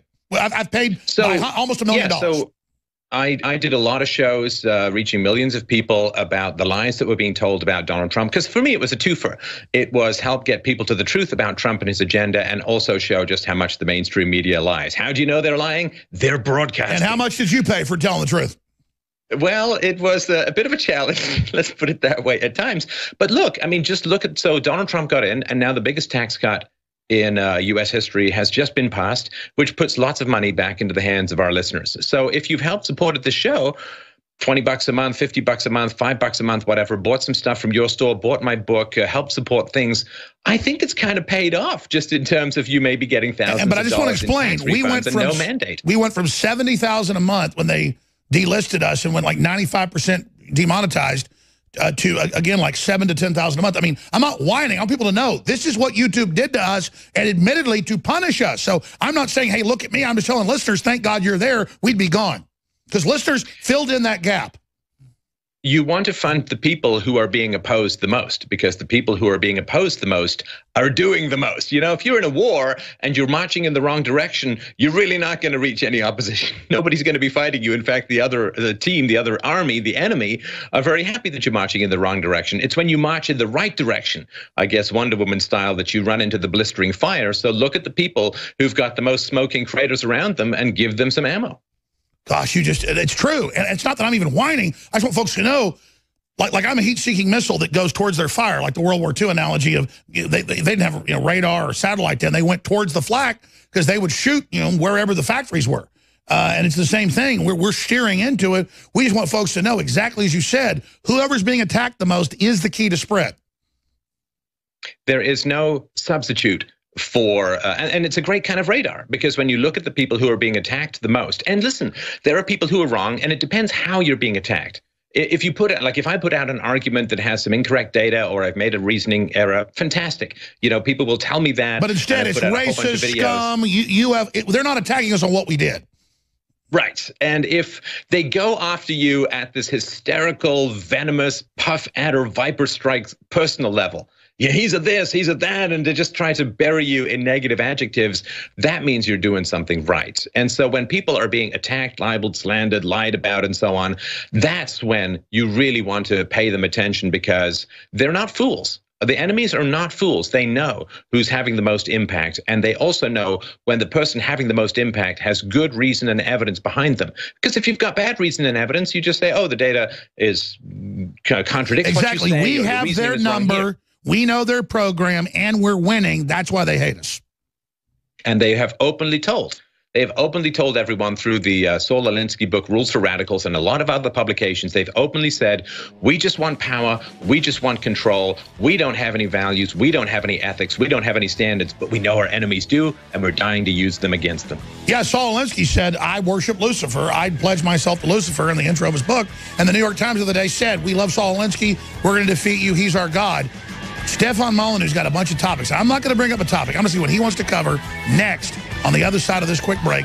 Infowars.com, newswars.com. Stay with us. All right, final segment with Stefan Molyneux. And I said I want to get the topics he wants to cover. We've already covered a couple of them, but I got to raise this because it's come up. Several points. Faced with libel suit, dossier drafter Christopher Steele, who got paid by the FBI to put it out, hedges on linking Trump to Russia. Now in court documents, he says he can't. I mean, it has imploded, okay? And then the crimes, but that's a secondary thing. The big one is, I haven't mentioned yet today, is 19 people injured as car deliberately hits pedestrians in Melbourne. You know, for every car attack, 1 out of 100 might be somebody else, but it's always Islamicists the other times. And I noticed that CNN didn't say it was Islamicists, even though he pledged allegiance to ISIS. They said he was mentally ill. Mental health issues, Muslim who rammed 18 people with a car, has no link to terror, because they say, and now they're saying the guy that attacked New York was mentally ill. Well, of course they're mentally ill, but they're being directed by a monotheistic death cult that the left bizarrely is sided with, because just as our guest just was talking about earlier, it's this whole Saul Alinsky power. What's crazy is you read the elite books of Karl Marx and V.I. Lenin and all these people. They say, we love Lucifer, but Lenin was a devil worshiper. It doesn't mean he's even believes in a devil. He is the devil. You know, it's kind of like a lot of the top Google people say, I don't believe in God, yet I'm going to be one. Kurzweil. So it's megalomania is what it is, and it's the same craziness. So I said, hey, whatever topic you want to cover, but I'm just throwing this out because the Europeans have come out in a new poll saying immigration terrorism's biggest issue. 40% said while they're being oppressed and told, if you report what color somebody is, we'll arrest you. And then we're not joking. This is like naked, crazy authoritarianism. I hope this is the last desperate gasp of the authoritarian left. But you know, even though we're getting a few beach heads here, I don't think we're out of the woods yet. Stefan Molyneux. It's horrible and tragic. And I'm kind of torn. I'll tell you straight up, Alex, I'm really ambivalent about this. I do want the mainstream media to reform themselves, and I kind of don't. You know that old saying, never interrupt your enemy when he's in the process of making one giant mistake after another? The fact that they are so doubling down on avoiding basic issues like demographics, like IQ, like belief systems, like compatibility, like welfare usage, like crime statistics, the fact that they're so steadfastly covering their eyes, sticking their heads in the sand and screaming la, la, la, la, like a half upside down ostrich, is creating massive market opportunities for us. If they reform themselves and if they start telling basic truths about the world, people will start tuning into them rather than us. So it's not like I just want people to watch me. If they really reformed themselves, I'd be happy to have fewer audiences, because that would mean more truth would be getting to the world. But I don't think they can. Defeating this plague of crazies, that's all I want. But the left just wants to keep problems going. in the world. Yeah, now, the fact that they are literally delusional. I mean, of course they're talking about mental illness because leftism is a mental illness. It is a steadfast denial of basic biological empirical reality. It is a denial of universal moral values like thou shalt not steal, thou shalt not kill, thou shalt not thirst for demonic power over thy fellow bipeds. It is a denial of reality. It is a denial of virtue. It is a denial of compassion, and it arises from a childhood-ridden, empathetic grave of maltreatment. And so it is, of course, they say that these people are mentally ill because they're mentally ill. Well, expanding on that, Russiagate, what other topics? I got hundreds, but I want to hear what's front and center on Stefan Molyneux's brain. Well, I want to think about Christmas just a little bit because, you know, we spend a lot of time fighting the forces of darkness, and it is important, excuse me, to love and remember to turn towards the light. So if you've had a year of combat, I suggest you rest and enjoy your time over Christmas. It's funny you say that because I never rest, and I've committed for next year. I apologize for interrupting. It's just I've committed to actually taking off next week. Sorry, go ahead. Well, so if you fought the good fight, rest, enjoy, and get ready for next year. If you haven't, then rest anyway and gear up to commit to next year, which is going to be one hell of a year to be fighting. Well, that's my next question for you. That's why we're mind melded. Yes, this was the most insane year of my life. Everybody else says it was. Good, the bad, and the ugly. It was an incredible year of change. What is 2018? Well, 2018 is the Ragnarok of freedom. 2018 is the final battle. I think, because either there's going to be a tipping point where people start to go towards the truth tellers and those who have virtue, compassion, empathy, and goodness in their heart, or they're going to slide down to the satanic pit of the sophists and the liars. We have to up our game. We who are out there in the public sphere telling the truth, we have to be more engaging, more entertaining, more enjoyable. We have to use every trick in the book to pull people towards the giant geyser light of freedom that we pursue and represent. We have to up our game and not just stare at the demons in hatred, but stare at the light and the virtues in joy, because there's only a certain amount of opposition that's going to attract people. We have to show people what we love as well as what we hate, like the old thing about the soldier. The soldier doesn't fight because he hates what's in front of him. He fights because he loves what he's protecting. He loves what's behind him. So we have to remember to share the love of freedom, the love of free markets, the love of free speech, the love of gun ownership. We have to remember to share what we love in order to attract people to our cause, and not just simply, as the old saying that Nietzsche has said, if you hunt monsters your whole life, you have to be very careful you do not turn into one. Total veritas. You know, I woke up at 3:30 in the morning and I couldn't go back to sleep, and I wrote down a bunch of notes and I forgot to bring them, of course, but that was one of them, was that just celebrate and just turn loose and appreciate kind of in a Zen moment all that is good and magnify that and think about the good instead of hating the evil so much that I tend to do. And there's a place for that, but I had that, I never really experienced this much in my life. But now that I had the feeling, all that was like kind of like not turning loose, but feeling the source and like resting back into it. I mean, this really is metaphysical, hermetic. We know all this, and that's why I know next year is the battle of the gods. You know, as you just said, the good or dumb or wrong. And of course, things repeat themselves. We're not saying the final battle of the gods, but a model of that. Because they're going to throw everything. And for every action, there's an opposite and equal reaction, quantum mechanics shows. And as I feel my personal discernment, energy increasing because the enemy is now about to throw its full weight against us. So don't think just because we feel all this energy and strength right now that's because we're totally want to be arrogant. That's because if we're like Godzilla, something big's about to come out of the ocean. The big fight's about to happen. Well, that's true. And it is going to be on social media. It's going to be on YouTube. It's going to be on Facebook. It's going to be on the internet, because the internet was the very great equation variable that they did not anticipate. The internet was responsible for getting Donald Trump in power and keeping Hillary Clinton, the sorceress of iniquity, out of power. So they're very aware where the true power resides. They can read the numbers of subscriptions as well as we can. They know where the audience is tipping to. And they've gone from being arrogant to panic. That makes them stronger now that they're not arrogant anymore. But more dangerous, right? Because when people panic, cornered animals get more random in their behaviors. So yeah, you need to be alert, but we do need, we fight ugliness, but we worship beauty. And we must remember to turn away from the ugliness, to drink deep of the cup of beauty, to inspire people with the beauty of the world that we want to create, rather than simply showing people all the time how ugly is the enemies we face, because people will be drawn to that beauty, and that beauty, that love. You know, we may fear the devil, but we love God, if that's where virtue lives in our hearts. And we must remember to bring people to church rather than to the exorcism all the time. You're right. That is literally the epiphany I had. I know it's a common truth. Like, I discovered it. You're absolutely right. But I think that's spreading right now, is that we need to celebrate our victories, be thankful. And as you said, we fight evil, but we love beauty. We fight evil to protect beauty. And if we allow all of our actions to be dictated by evildoers, we simply are the shadow cast by immorality in the world. And that is not enough.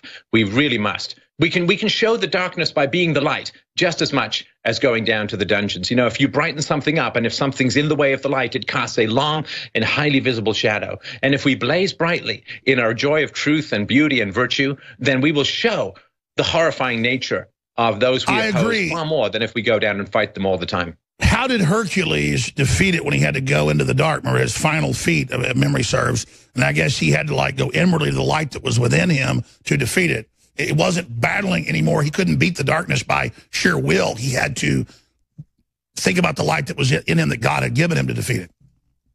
Jesus was not a ninja. Jesus had no nunchucks. Jesus was somebody who pursued and talked about virtue and the light and sacrificed himself for it. And in that sacrifice, he created an epiphany of beauty and virtue that people have been following for thousands of years. And that's not a bad model to be following. And that's why they hate it so much. Right. Right. Because they could not taunt cowards, Jesus into fighting at their level. They could not taunt Jesus into fighting at their level. He transcended their level and provoked a following that was, in many ways, the true foundation and beauty of Western civilization. And just like they attacked Christ, they attacked Uncle Tom. Because Uncle Tom wasn't a wimp. He was strong. He just let them kill him and torture him to bring them down. And the fools see that and go, look at this idiot. But he sacrificed himself. Yeah, just when they think you've lost is the time for your greatest victory. And that, I think, is next year. All right. Wow. Well, we'll be there together, hopefully. They haven't done the internet kill switch. Thank you, Stefan. Very powerful. Thank you. All right. In this short little segment before our next guest joins us, a former board member of the Davos Group, head of the Aspen Institute, highest levels of the globalist operation. He wants to get into Luciferianism, Satanism, the operating system of the psychopaths we're facing. Ted Malloch joining us coming up in the next segment. But I wanted to get into Senator Warner because, again, if their whole Russiagate's falling apart, if the head of the PP-Gate dossier has now come out in court and said, well, there isn't Russian collusion in it, because they're getting sued for saying it. So he goes, oh, no, we didn't actually say it in the dossier. There's no proof. It's not real. That's in the news today out of the Washington Times. But they haven't told their minions that yet. So Warner comes out with press conferences almost every day, along with that shiftless creature Schiff, and they get up there and they go, don't you try to fire him. You stop it, I heard you're going to... And Trump's like, I'm not going to fire him. He's falling apart. He's a joke. It's an embarrassment to them. The whole thing's a fraud. It's blowing up in their face. But they just came out saying, don't you fire him, to act like it's got all this gravity, to act like he's scared of it. That's their cover story. And it's so pathetic. Meanwhile, Kit Daniels just wrote a story that needs to go viral. It's on InfoWars.com and PrisonPlanet.com and NewsWars.com. Because you know we're winning, but some of the public doesn't. So it's neck and neck here sometimes. Well, not quite neck and neck now. We're kind of pulling away. But let's not, like the wolf says in Pulp Fiction, let's not start, doing you-know-what to each other yet. Because we're not there yet, okay? And we're never there. As soon as you think you're there, it's all over. Trump re-election odds explode after first-year tax cuts. I'll start the next segment with that, juicy. Ronald Reagan famously said, when I met Donald Trump, it was like I was meeting the president, and I knew he would end up being the president. It was Roger Stone saying to meet with him. And then Reagan had folks call Stone and called Stone back and said, something about that guy, he didn't need to run him for office. By the way, Reagan never did that. So there you go. It's all destiny, ladies and gentlemen. What matters about Trump is delivery. Judge a tree by its fruits. Judge it by its fruits. That's why the enemy attacks us. They're not stupid. They know. They think I'm an insane maniac. They try to buy me off. $10 million a year is what the last number got to over a decade ago. Well, we're way surpassed that. It's not about me and $10 million. It's about how much money do I have in the bank if I have to fight them when they come after me, which they're already doing. How much money do I have to build an operation and try to go after them? Oh, you want to kill me? Let's go all the way. But here's Warner with his incredible, and he's all fake, trying to look all powerful and like to look distinguished. It's all a con game. They're all failed actors, basically. Here he is.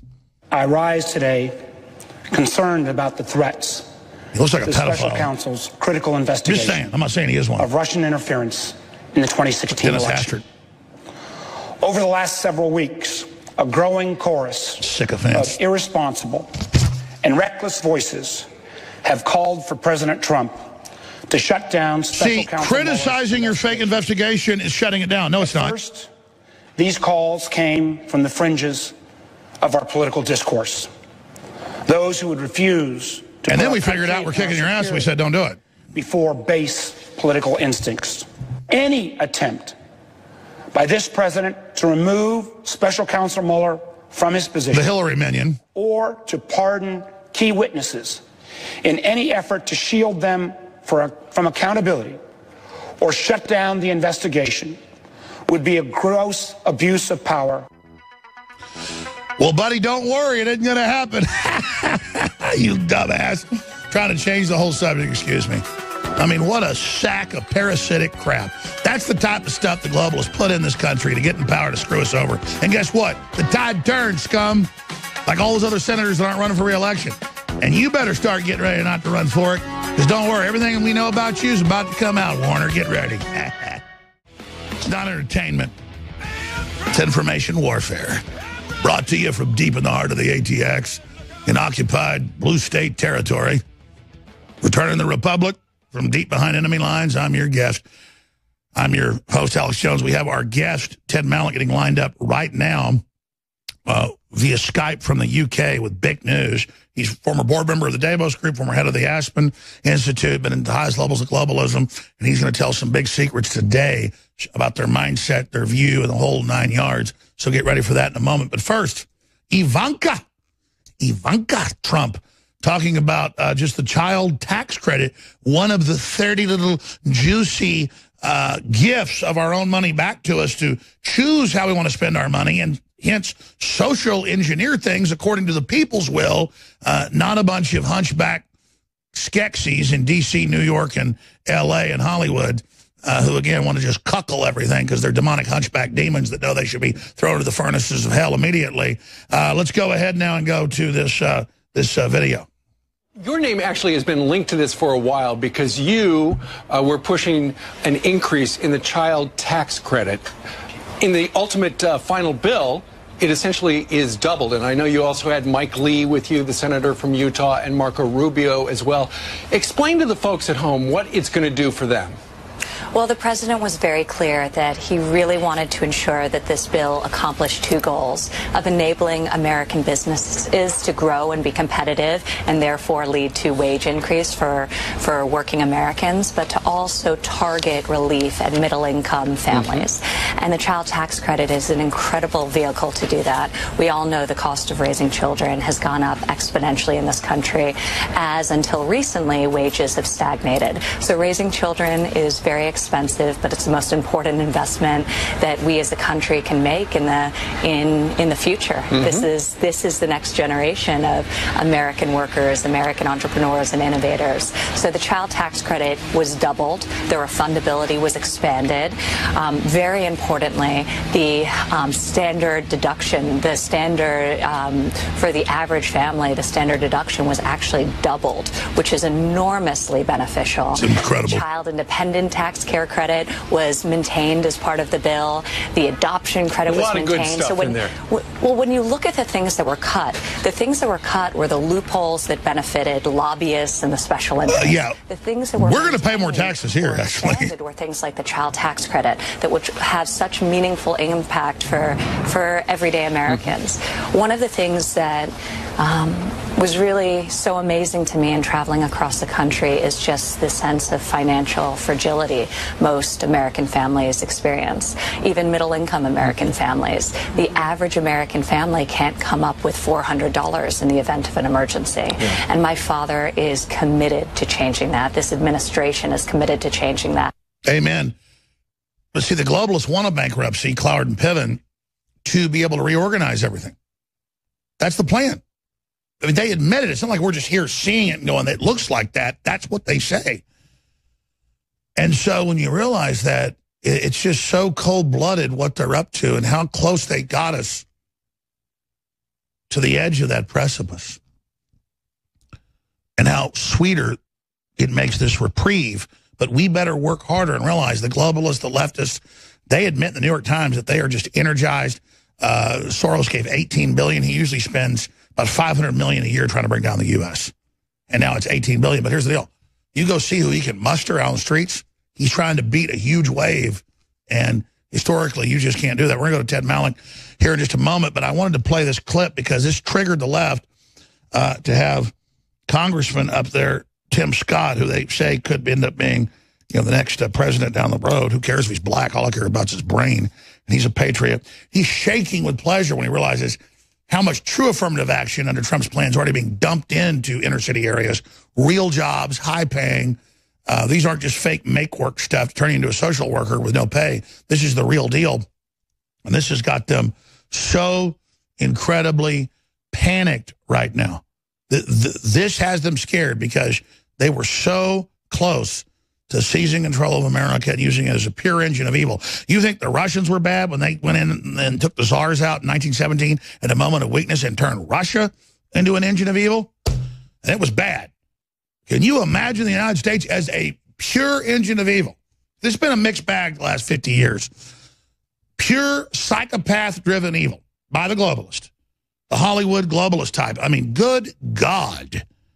Good God. We'd have to go to the emergency backups, then, wouldn't we, that they laid down, because they couldn't get our second. They're going up the first right now. So here's the Congressman, Tim Scott, who's got them all triggered, calling him Uncle Tom, all these names, blah, blah, blah, because the left's been good at making black folks not think they could be part of the Tea Party or part of the Republican Party. While the Republican Party saying, we want to run you for office. You got a good background, good person. Well, I got the chief of staff saying, we want you in here. If you're a minority, the White House wants to hire you. Come on, let's go. Come on, come on, come on, let's go. The Democrats aren't playing stranglehold, saying, come on up, let's go, let's go. Because they want you literally on their plantation. Let's go to this clip. Mr. President, during one of those conversations that we had, we talked about ways to improve distressed communities throughout this country. 52 million Americans living in distressed communities, and we talked about legislation that can move those communities forward. God, please, Trump is. And you said yes. And as a part of this tax reform package, the Investing and Opportunity Act has been included, which will bring trillions of dollars into poor communities because of your willingness to listen. Thank you. Thank you.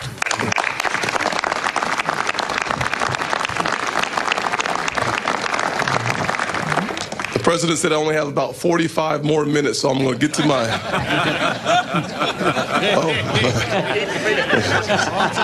He didn't say that. Okay, got it. Let me just say to those Americans who are watching this process, this is not about Washington.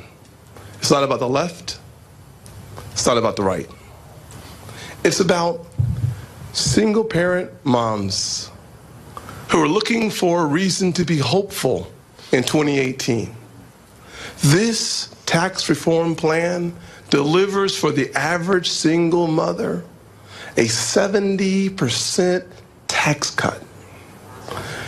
For the average family who's working paycheck to paycheck, looking for ways to be hopeful about their future, to have an extra night for dinner out at a restaurant. This tax reform package cuts their taxes by nearly 60%. And because of folks like Marco Rubio and Ivanka, when you think about the folks with kids in the household, this plan doubles the child tax credit and makes about 70% of it refundable. This is a plan that we can be proud of, because it speaks to the hearts of everyday Americans. But it's not, the poor workers shouldn't even be paying any taxes. Trump tried to get rid of it. Okay, they shouldn't be paying anything because their taxes were already low, but they need it all back. It's the middle class tax cuts that are going to surge 7.3 to 10.1, they're saying, most analysts. I mean, this is explosive growth, real growth, not fake communist Chinese growth, where it all goes to, a couple hundred generals. We're going to come back with Ted Malloch and talk about all this on the other side, but this is just massive. And I just think about the fact that Trump, at that very same podium at the Capitol just 11 months ago, committed to do so much, TPP killing and all of it, he did it. So that's there again. So the president, the Capitol, he was at the White House then, but I mean, it's just right there in that very same area, committing to do it. I was just right down below when he did it. And I knew it. I knew it. My gut, my instinct said, this is real. It's happening. And it's happened. It's not perfect. It's a bloody war, but it's in the right direction. It's got the globalists scared. Free shipping store-wide continues. Still time in the lower 48 to get your packages before Christmas. You vote for us. We vote for you. We deliver. You deliver. InfoWarsStore.com. Michael ZX back in stock. 50% off all our best-selling items. It's just amazing. InfoWarsStore.com. This is an epic battle. Financially supporting us is critical to buy your war bonds. Plus, you get good products. A total win-win, which is what we do. All right, Ted Malloch is with us for the balance of the transmission. And then we've got the fourth hour coming up that I'm going to be segueing into with Anthony Cumia, who always does an incredible job in the war room with Owen Schroyer and Roger Stone coming up. Ted Malloch was former board member of the Davos Group, of course, former head of the Aspen Institute, one of the top globalist organizations, but he's always been a patriot. I've gone back to writings he did 25 years ago. I'm not getting into all his PhDs, international political economy, and he's also got degrees, dealing with religion. But that's why it's important to get him on. He's worked in capital markets with Solomon Brothers and served as senior policy positions in the U.S. Senate Committee on Foreign Relations, the U.S. State Department. I'm not going to get into all that. The reason I got him on last time, I wanted to get into the occult obsessions of some of the globalists. He wasn't ready. He said, yeah, it goes on. But he said, let me just think about what I'm willing to get into, and then I'll talk about it. Because I've been involved, some with Hollywood and some with stuff in the UK, and they're like, we want you to come to the Hellfire Club. And it's like major directors and people, and we're going to go in these catacombs, and it's like eyes wide shut, and once you do it, you're in the club. I'm like, no. So I never did it all, and I'm sure Ted hasn't either. The point is, not that I'm scared of it. I just, like, going crazy. I'm scared of, like, people just being involved in all that stuff, because then it leads to other things, like killing somebody at the end of the night or whatever. So Ted Malloch's here to break it all down, but he wanted to get into his prolific articles that are published all over the place, from, you name it, WorldNet Daily to InfoWars to big establishment publications. But U.S. tax reform breaks global rules, says EU. That's out of DW.com, big German news. They admit it's going to move jobs back to the U.S. We have secret combines with you. We have agreements. You're not supposed to do it. Germany demands UK's unconditional surrender on Brexit. That's Ted Malloch. Trump's top EU pick warns German media of seismic shift in ties. So here's a WorldNet Daily article. Let's revisit the Podesta penchant for pedophilic, cannibalistic, and satanic art, which we can say, okay, not the pizza place. That's how they diverted us off into that. But them themselves and the WikiLeaks, which we're ready to really release some big stuff on very soon. There's a lot of stuff happening behind the scenes. So Ted Malloch joins us now. Want to give him the floor. We don't do pre-interviews, and I haven't talked to him since he visited us in the studio a few weeks ago in Austin. Where do you want to start with that palette that you kind of laid out, and a few little pieces of blobs of paint I put there? Where do you want to go first? I think there are we have some time, so we have some linkages. The EU is part of course, the globalist empire, the New World Order. And I think that many of its origins are, in fact, quite evil. And I think we should talk about that. I've written about it in this late wars, where I describe the unconditional surrender that Germany is demanding of Britain, of the UK during the Brexit negotiations. It's basically a German takeover of Europe, making Europe into its own puppet state with its crony capitalism and its fake currency, the euro. But what I really want to do after our conversation just a few weeks ago in studio is come back to this question that you asked me that I was unprepared for, because sometimes it's uncomfortable, particularly at this time of year. But I want to talk about it and that is Luciferianism. Luciferianism is a belief system that venerates the essential characteristics that are affixed to Lucifer. That tradition has been informed by Gnosticism, by Satanism, and it usually refers to Lucifer not as the devil per se, but as some kind of liberator, some kind of guardian, some kind of guiding spirit. In fact, as the true God as opposed to Jehovah. And I think many people in Europe, particularly the EU hierarchy, are of this. Some of the top people will get this in the Democratic Party in the United States. And this satanistic, this Luciferian orientation is really based on the creation of a fallen angel. Of course, we know who Lucifer is. And he's seen as one of the morning stars, as a symbol of enlightenment, as a kind of independence and of true human progress, turning away from God and turning to Lucifer in order to enlighten yourself. So I did a little research on this, and you'll find this very interesting. In his very famous 1971 book, which was his final book, Rules for Radicals, the very prominent American community organizer on the far left, Saul Alinsky, wrote at the end of his acknowledgments to that book, and I want to quote this, "Lest we forget at least an over-the-shoulder acknowledgement at the very first radical from our legends, mythology, and history, and who knows where mythology leaves off and history begins, or which is which. The first radical known to man who rebelled against the establishment and did it so effectively that he has won his own kingdom was Lucifer." Saul Alinsky dedicating Rules to Radical to his hero, Lucifer. And of course, that's him in public just saying, oh, I do this kind of in a, a little cheechy way or whatever. But when you get down to brass tacks, these people really believe they're setting themselves up as God, and they advertise, just like during the French Revolution, the false revolution, the Jacobin system versus our real revolution, that they want to become God. They want absolute power. And he writes about it in the book. He believes in nothing but absolute power. This is so creepy. This is the opposite of chivalry, the opposite of Christ, the opposite of Jehovah. That's what it is. We're talking about the Antichrist. We're talking about the fallen angel. But for these people, turning their face against the true God, they're turning to this form of Antichrist, of Lucifer. And that's the foundation for their guidance, for their enlightenment, for their institutions. I would argue even for the whole definition of this new world order.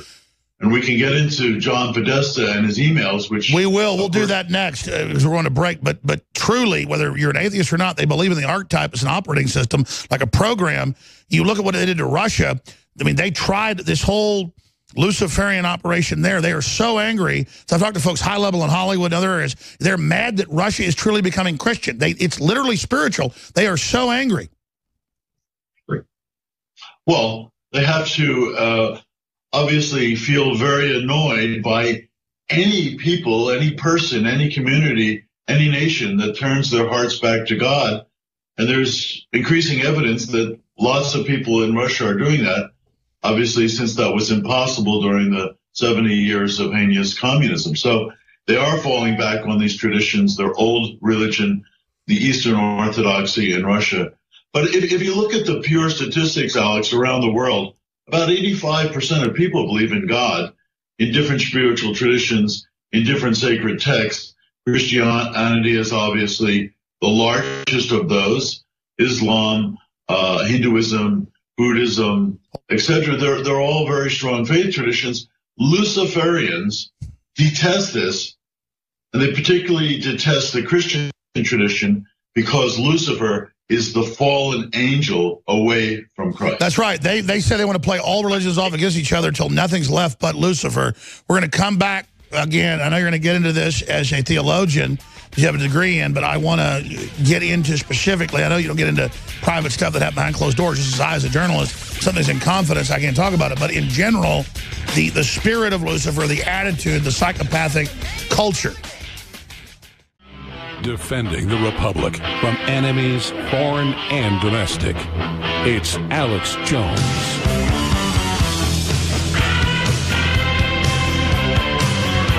Humanity faces incredible challenges, but only being aware of it can save us.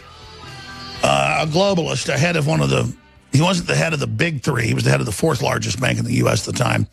Again, I flew to be on The View years ago. It's like 6-7 years ago now, and I sat down next to the guy, and I recognized him a little bit from watching financial shows. He wasn't a guest, but you'd seen him. And he figured out who I was real quick because folks were shaking my hand, and he was telling he was visiting his dad, who was a retired general in San Antonio, and and after about a 3-hour conversation, and by the way, he got up in a perfect suit after being on the plane and got his, trench coat out, hair perfect, everything. And they're all about that. And he goes, as the plane's landing, he goes, Alex, you think people are going to adapt and overcome, the Marine Corps term, improvise, overcome, adapt, overcome. You don't get it. That's what you're going to do. The general public is going to adapt to being in this system. And he laughed at me. And I said to him, once he did his thing and turned, getting his jacket out, because he waited to say it after he listened to me for like an hour on the plane. We didn't talk the first few hours. First, he's like looking over at me. I'm sitting right next to him, American Airlines. And he wanted to have his piece of me done. And I said, listen, I can't bet against humanity and want to live. And his back was turned and he shuddered. And it was that point, like, I'm not giving my soul up. I get the public's dumbed down. I get they'll tear me apart. I get it. You made them into a weapon. The point is, I can't feel big while they're little. I don't want to join you and look down on the slaves. Don't you get it? Doesn't mean if somebody tries to destroy me, I won't rip their head off. The difference is I'm not out to get people. It's not like I'm some saint. You people virtue signal all day because you have no virtue. And studies show that. The average liberal is, I always flip the numbers. It's in a bunch of British and U.S. studies and Canadian. But on average, it's, 6 times more likely to lie, 9 times more likely to steal, or is it vice versa? Because they're not real liberals, and they've changed all the terms. So, Ted Malloch, you've got the floor of this segment I'm ranting. TedMalloch.com, got your new book out, Secrets of Business, where you really tell folks what's going on. Again, former board member of the Davos Group, so much more. Major envoy of the Senate government, Senate Committee, Foreign Relations, U.S. State Department. Big insider, but it's been a patriot, not a bad guy. Not everybody on the inside's bad. The point is, you've got a track record exposing it. You're getting into Luciferianism. You're getting into their worldview. You're getting into who they are. Where are we historically? What is this obsession with Lucifer? What are we facing? And he's got a delay on the Skype. Go ahead. Specific and talk about the Democrat Party, the DNC, the Hillary Clinton campaign. John Podesta, of course, was at the top of all that, on top of everything they were trying to do, everything they were trying to foment on the rest of us. Very involved in international organizations, all kinds of deals, the Clinton Foundation. If you look at his emails, now the public can, for the first time, actually look at these emails, thanks to WikiLeaks, and you can see the references that he made over and over again to Luciferianism. And this is abhorrent also to sexual abuse of children by himself. He uses code words such as cheese, which means little girl, pasta, which means little boy, map, which means theme, and sauce, which means orgy. And he uses them over and over again, these code words, on the deep web pedophile messaging boards and the emails. And there are many of them. Your viewers can go look at them. They're available online. They prove that he is involved, very deeply involved, as a committed Luciferian. And it's among other things, it's his invitation by Marina Abramovich to what is called a spirit cooking ritual, which I think proves the most revealing. Now, for your viewers, by the way, that was invented by Aleister Crowley, reportedly the most evil man alive, reportedly sacrificed his own son. Precisely. This is a ritual, a specific ritual in which participants use the vilest human body fluids in order to summon spiritual energies for assistance and favor. And to any sane person, this sounds completely ludicrous. But to a Luciferian, this is the practice of enlightenment. It's something that initiates them. It's something that they understand that they have to. It lowers their humanity to a low enough level to be possessed by this evil force. That's the whole idea, to be possessed by Lucifer himself.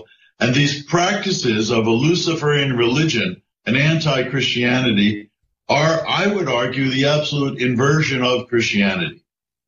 As he says in the emails, come, we have blood, we have semen. And this is what they use Pizzagate to divert off to some pizza store that the media all covered. We covered it, and they claim we were part of it. Again, this is what they're pouring out. This is unbelievable. You're showing the real thing on the screen. We've had black masses. We know about those in Satan.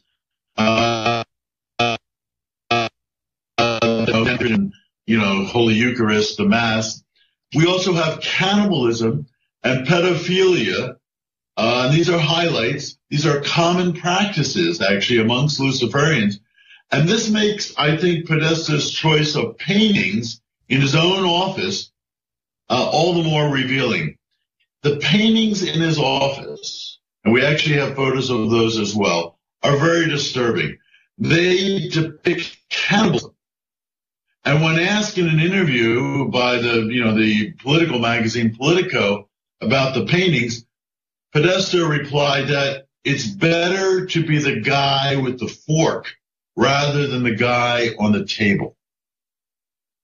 This is the guy that was leading the Democratic Party. This is the guy. This is a shot of what looks like 8-year-old girls begging not to be gang raped in a shower with, I guess, like stuff to tie them up to the ceiling. Then he would tweet photos of dungeons and things. And then again, I didn't realize what was happening at the time when Washington Post, New York Times, CNN all focused on a pizza place instead of the emails in New York. We covered the pizza place, covered the rumors. Then they said we created it. And then I had a crazy woman and a bunch of Democrats attack me literally at a restaurant the other night screaming, "Do you screw your baby? We're going to get you. Screw your baby." And the whole family was just like, I've got video of it. I haven't put it out yet.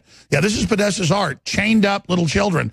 I know, and they're so foolish. They think that behind the scenes, it's just unbelievable. I can't believe I just can't handle it. I usually can't even look at this stuff. We're putting it on screen. This is Tony Podesta's art. Notice it's lesser magic, though, Mr. Malik. They put this in 2007 in the paper as a public celebration of what they were doing to throw it in our face and to dehumanize us, which is a form of mind rape. So, what kind of people are we dealing with? What kind of leaders are we dealing with?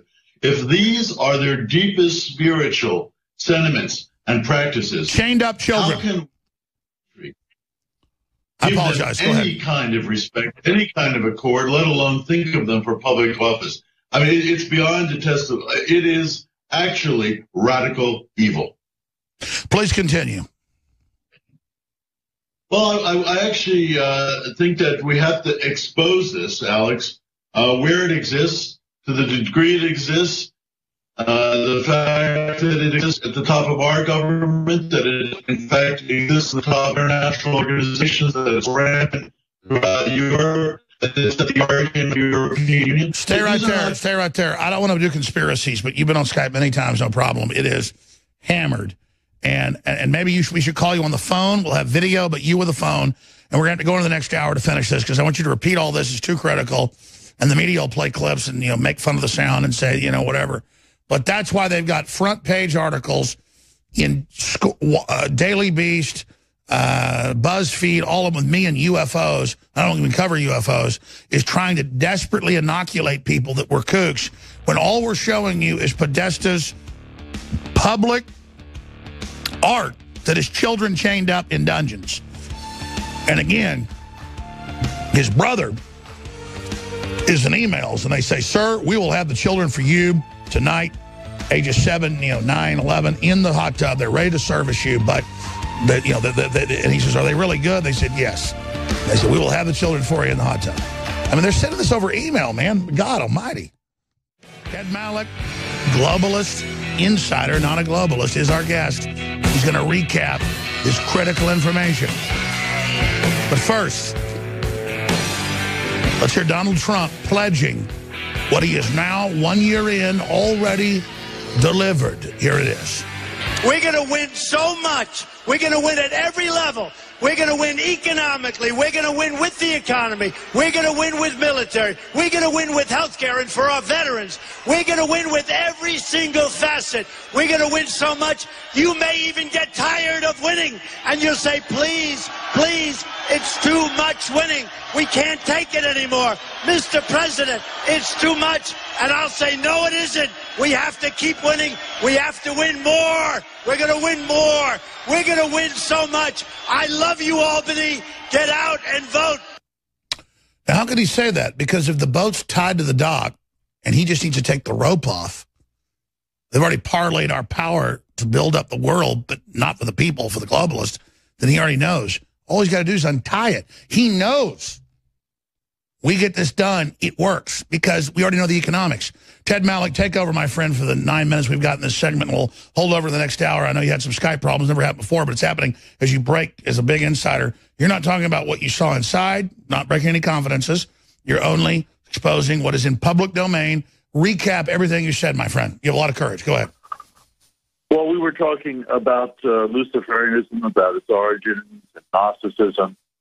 In antique history, what it amounts to, its anti-Christian orientation. But more specifically, for the last few minutes, we've been talking about the head of the Democrat Party, the head of the Clinton campaign, a number of people in that organization who worship Lucifer and what that means. In their emails officially, WorldNetDaily.com article. Please continue.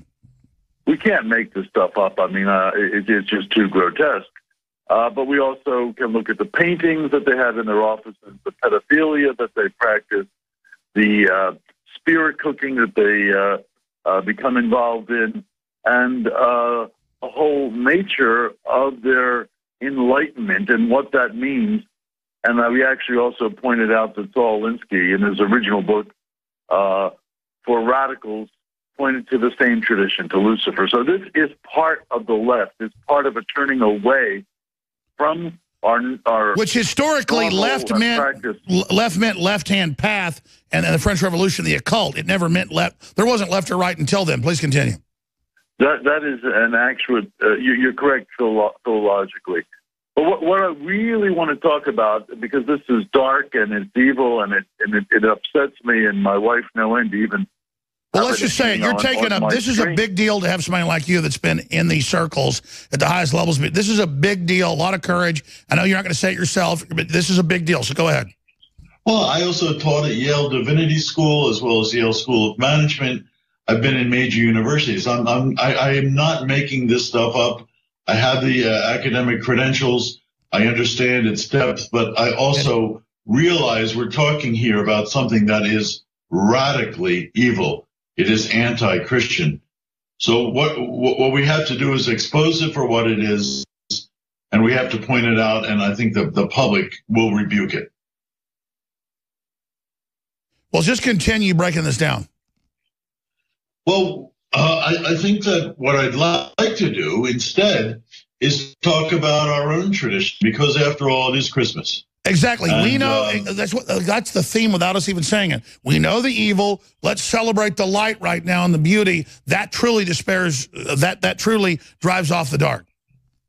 Yeah, we gave 5 minutes or 10 minutes to this very radical and dark light. Let's put the bright light on our own tradition, the real root of our being in Christian thinking, which is rooted in the New Testament, of course, and the wonderful insights of St. Paul. They actually have great relevance to us as people, not least of all because it's an attempt to spell out in very detailed terms exactly what it means to live in the belief that the world is ordered, that it's ordered by a loving God, that he demands love from each one of us, not only towards himself, but also towards our neighbors. And at Christmas, and I'm reflecting on this, my family's coming home tomorrow, flying in from all over the world. We especially need to reflect on what gift has meant in the Christian tradition. The tradition, again, that has shaped our Western culture that we cannot give up. We have to pray for those countries like Poland and Hungary, where they're actually battling the European Union over this very culture right now. And this whole concept of charity as the love to which we are commanded, to use the original term. So this giving, which is, of course, part of the Christmas tradition, we all have these gifts under our tree. We've all purchased these items. We're all excited about the pleasure. It's a way of opening yourself up to the other. It's an invitation to friendship. It's very exciting. It's also very much a part of the American tradition. If you think about it, Americans are really defined, I would say, in many ways by their generosity, by their volunteering. I mean, when Tocqueville came to America, 180 years ago, what he found across the entire American hinterland was this feature, and we should be rightly proud of it, this notion of generosity in America. And in Europe, you don't see this very much because the state has taken charge. And they carry out all the family functions. They carry out the charity. They carry out all these sacred things, but then corrupt them. And again, they've made it all commercial. It can become sick there. But that's just, it was back when people didn't have a lot. To give something was a big deal because that spirit made all this wealth. Now we think of nothing giving all this. Again, they've distorted everything that's sacred.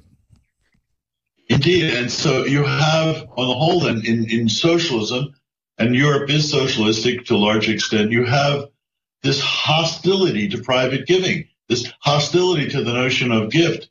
Because why? Because they want to get in the middle of private association, men and women, community. They want to get in the middle of our private associations. That is a cult.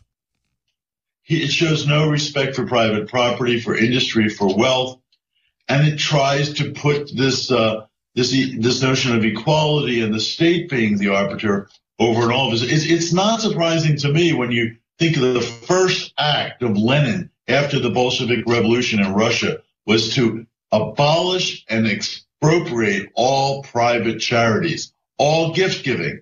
What happened in the Second World War when the communists took power in Hungary? They had 10,000 religious voluntary societies in that little tiny country of 8 million people. Within 2 years, all of them were abolished. They stole the goodwill of the people. They stole the goodwill of the people. And this is true in Communist Party, wherever you find it, in China today.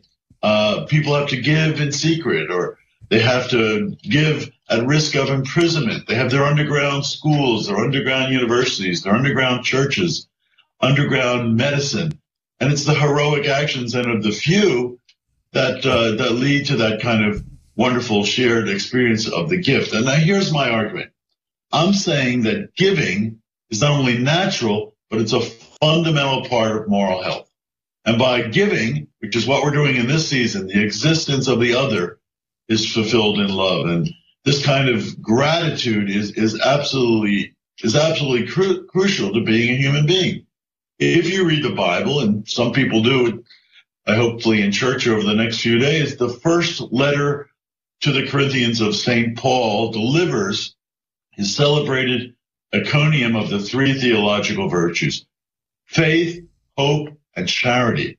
And that word for charity, agape, that is so critical. A love that has been brought to this world by Christ, and which is the love which God extends to all of us, and which you are asked to extend to one another. This is gift love. It's what Paul talks about in his wonderful... And it's an overwhelming spirit. That's why I get tears in my eyes talking about this, because it's so strong, it's so pure, it's destiny for this species. You can feel destiny knocking on the door. And St. Thomas Aquinas, in Christian history, argues that it's the fundamental gift. It's granted by God to himself, by his own nature, and to the world in choice. So it's my life, your gift, are a gift. Stay there. We're going to come back. So 70 seconds. Stay there. 2 minutes now. The breaks. I mean, that's it. Everything else is satanic. It wants to hold. God is just giving, giving, giving, giving. Consciousness, everything, all the beauty, everything. And we're just like bitching and complaining. We've been given consciousness on this star base in the middle of the galaxy with unlimited potential. I mean, it's thank God. Thank God. You know, Kate Steinle got shot in the back a couple of years ago, and San Francisco said, well, he's an illegal alien, we got to let him go, even though he admitted he did it. Well, now they won't let her in San Francisco put up signs of her face saying she had dreams too. That video is coming up in the next segment. Ted Malik, again, we appreciate you joining us. Your new book's out about the secrets of business. Folks can find that. We sell at InfoWarsStore.com, TedMalik.com. We got 5 minutes left. You got to go. What are other big things you want to impart? What do you make of the big tax victory yesterday? Where do you think this is going next? How are they going to strike back? Because their Russia investigation's fallen apart, been proven inside jobs spectacularly. It shows how arrogant they are, that it was so shoddy, how they paid for it. They admit it's fake. I mean, they should all go to jail. This is crazy. Well, we'll have our special counsel in the new year, and hopefully we can pick up all those loose ends and bring them to justice. I was in tears yesterday when I saw the Republican Congress on the steps there with the president. And I mean, it's just an incredible accomplishment. It's taken, 3 decades to bring this about. It wasn't done overnight. But the leader of this whole exercise is a person that took center stage. He shared the stage with many of its authors, of course, but without Donald Trump, this wouldn't have happened. So he also, I remind your listeners, said in the White House, and again yesterday, words that we have heard. Probably a decade from the White House. We've heard them from his own lips. Merry Christmas. And again, it seems like they make fun of it, but they're trying to ban it everywhere. That's what an incredible cult of control freaks these people are. Oh, they've had this war against Christmas on for, more than 2 decades. And Christmas has become an enormous, commercial occasion now. So we've divorced it pretty much from its religious original, context. So, I mean, where I want to go in this last few minutes is basically just to remind the listeners that, my life, their lives are a gift. And so too are the goods that come to me and you, and the gifts that we're going to have under our tree in the next few days. They come from the source that granted life. And once we see the world in that way, which frankly is the way of faith, then we see the reality of gift love and how the world is ordered, and we see its power. We see the chains of gift and gratitude spread through all things, and it leads to our own spiritual well-being. And we can join to them. And these are not burdensome chains. On the contrary, I think their main ingredient is actually freedom. And by linking to these chains, we receive a benefit far greater than the one. Well, exactly. I mean, you have a child to take care of them, and then they take care of you. Everything is symbiotic in God's plan. You see the incredible, it's like all these atheist mathematicians, genetic engineers, they finally, when they become masters, they go, God, there's a God. It all works so perfectly. And it couldn't just come together by itself. And this is the story of Christmas. God gave his only beloved son so that we could have eternal life. And that is, of course, the greatest gift of all time. It's his story. It's the great drama of human existence. So when we celebrate the Advent this year, we should remember that nativity scene. We need to think about that form of gift love of God's grace, which is bestowed on every one of us, on his creation in the first instance, but to every single one of us as human beings. And then we can have a very blessed Christmas because we can celebrate the Christ Mass. I'd explained to somebody the other day that Christmas actually means, if you can believe this, Christ Mass. It does. It means the Mass of Christ's birth and death and risen. That's it. Christ was born in Christmas. He had his ministry on earth for a short period of time. He died and ascended into heaven, and he takes us there as our final place. So you have to have the whole sweep of that story. And if humanity makes it, we're going to the heavens. Ted Malik, incredible. It's all allegory. It's all there. It's all a transmission for us to survive if we take it. Thank you so much. We'll be back. We now take you live to planet Earth in the desperate attempt of the species to get off-world. Ancient transmissions tell us if we accept the computers and merge with them, we will be destroyed forever. If we awaken to that program and move forward and are good people, we will go to heaven, to the stars. Ancients looked at that, didn't understand it, but now it makes crystal clear sense what we're dealing with. The heavens lie before us. Extended life. eternal life, unlimited energy, unlimited information, water everywhere, not a drop to drink. That's where we are. Knowledge all around us. We're going to go to Anthony Cumia, who hosts this hour with his compoundmedia.com, doing a great job. But I wanted to hit this piece that's on INFOWARS.com and NewsWars.com. Leftist students rip down racist Kate Stanley memorial posters.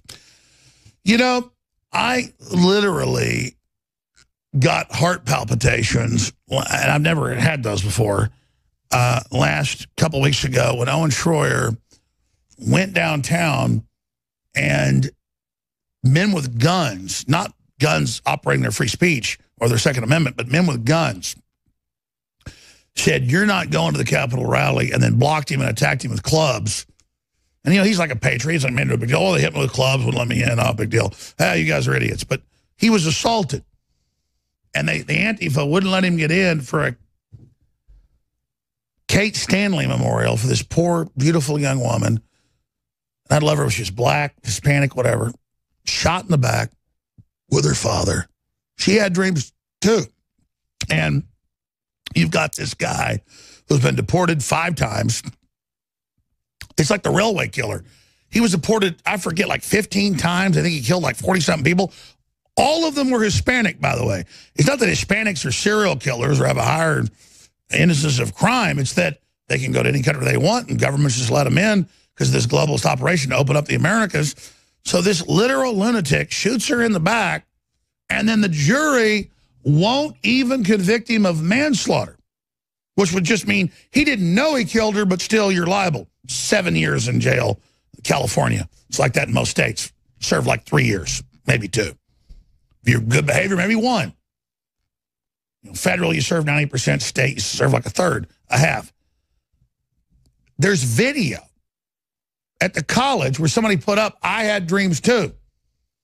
And again, she's a white lady. I think she has some Hispanics in her family. It doesn't matter. Hispanics are a mix of white folks and natives and Spanish blood, so some North African. Doesn't matter. We're all humans. Beautiful. The Spanish women, all of them are beautiful. Everybody's beautiful. I love everybody.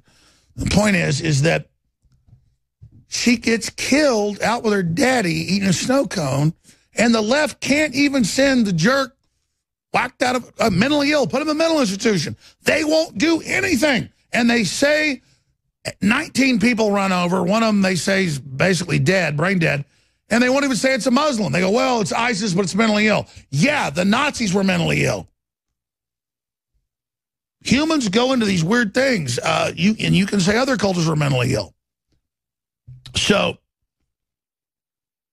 they kill her, and then we got video at the university where they won't even let them put up signs. They could put up every other sign they want, kill the cops, you name it, and that's in the article, but you can't put up a sign just saying she had dreams too. Leftist students rip down racist Kate Stanley memorial posters because, see, they're scared of a martyr. And my own reporters in Austin can't go to a rally for her that was, by the way, black, Hispanic, everybody, you name it. There's nobody. Let me tell you something. You try to go to a patriot meeting if you're some white supremacist, we'll kick your ass.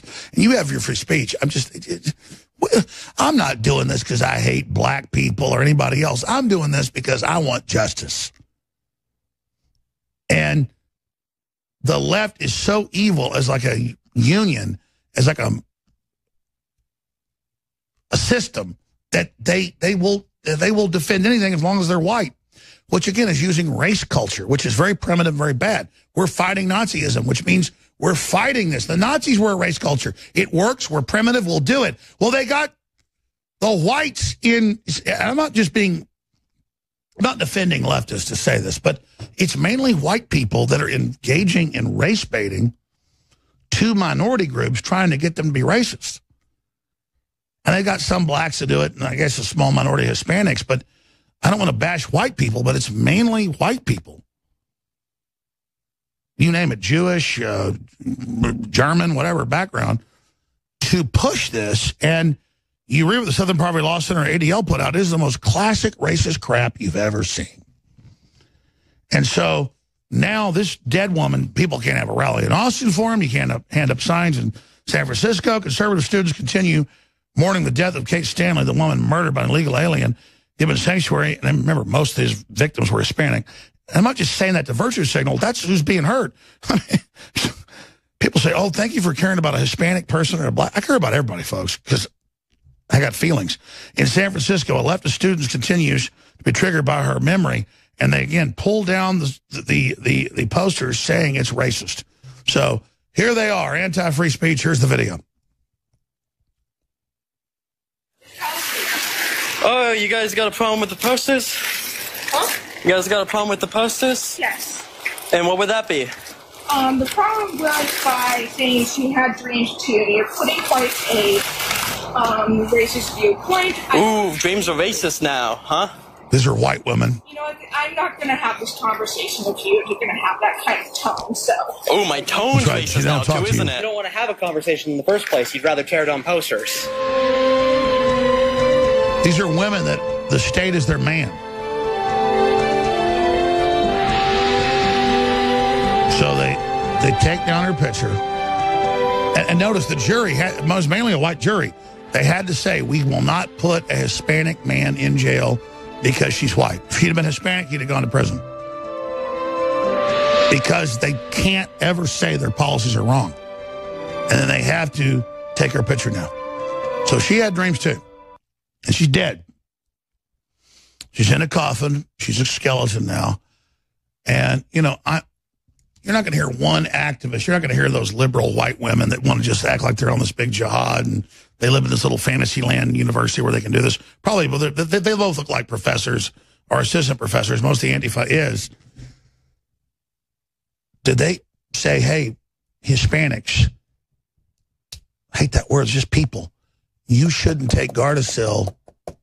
It sterilizes and reduces fertility massively. Here's the studies. And they, in Mexico, tied IMF and World Bank money, billions of dollars, to giving Hispanic women Gardasil. And then it sterilizes them. It reduces their fertility. Doesn't completely sterilize them. It's statistical. But it reduces it. And then I have people go, hey, man, I've had this a few times, like, not with white people even, but it's like they go, hey, if you're worried about all the Mexicans or whatever, why are you... They're just people. I'm not going to put with Mexicans being racist against me. Don't like me because I'm, quote, white. Even though I'm part Native American, I can say statistically, you know, I'm Hispanic. That's all that means. I don't want them to get screwed. Me, nobody. I just want a future together. We can all, by the time we reach 50 light years from here, we'll all just be basically a nice medium brown color. Folks, we're probably going to blow the planet up. Let me tell you, right now, God gives us a choice. I think it's 50-50 where we blow the whole planet up. And, you know, God will just start back over again. But God almighty, if I heard one Metro La Raza group say, don't take the Gardasil shot, I'd say maybe Metro La Raza is a good group, but they don't because they're bought and paid for. They want to make you dumb racist to control you and run your life. Anthony Cumia takes over after this break, compoundmedia.com. I appreciate him sitting there for 10 minutes while I've been ranting, but this is truly sick and evil. He's got his whole raft of stuff. It's always better than what I cover. So get ready, compoundmedia.com. Free shipping is going to end very soon. 50% off a Micro ZX back in. That's how we fund ourselves. They cut off all our sponsors and everything else, like they fired Kumi off XM, the top show, but you came and funded us. So fund us, fund Compound Media, and we'll continue to move on. But without you, we are nothing. Merry Christmas, ladies and gentlemen. Great job, crew.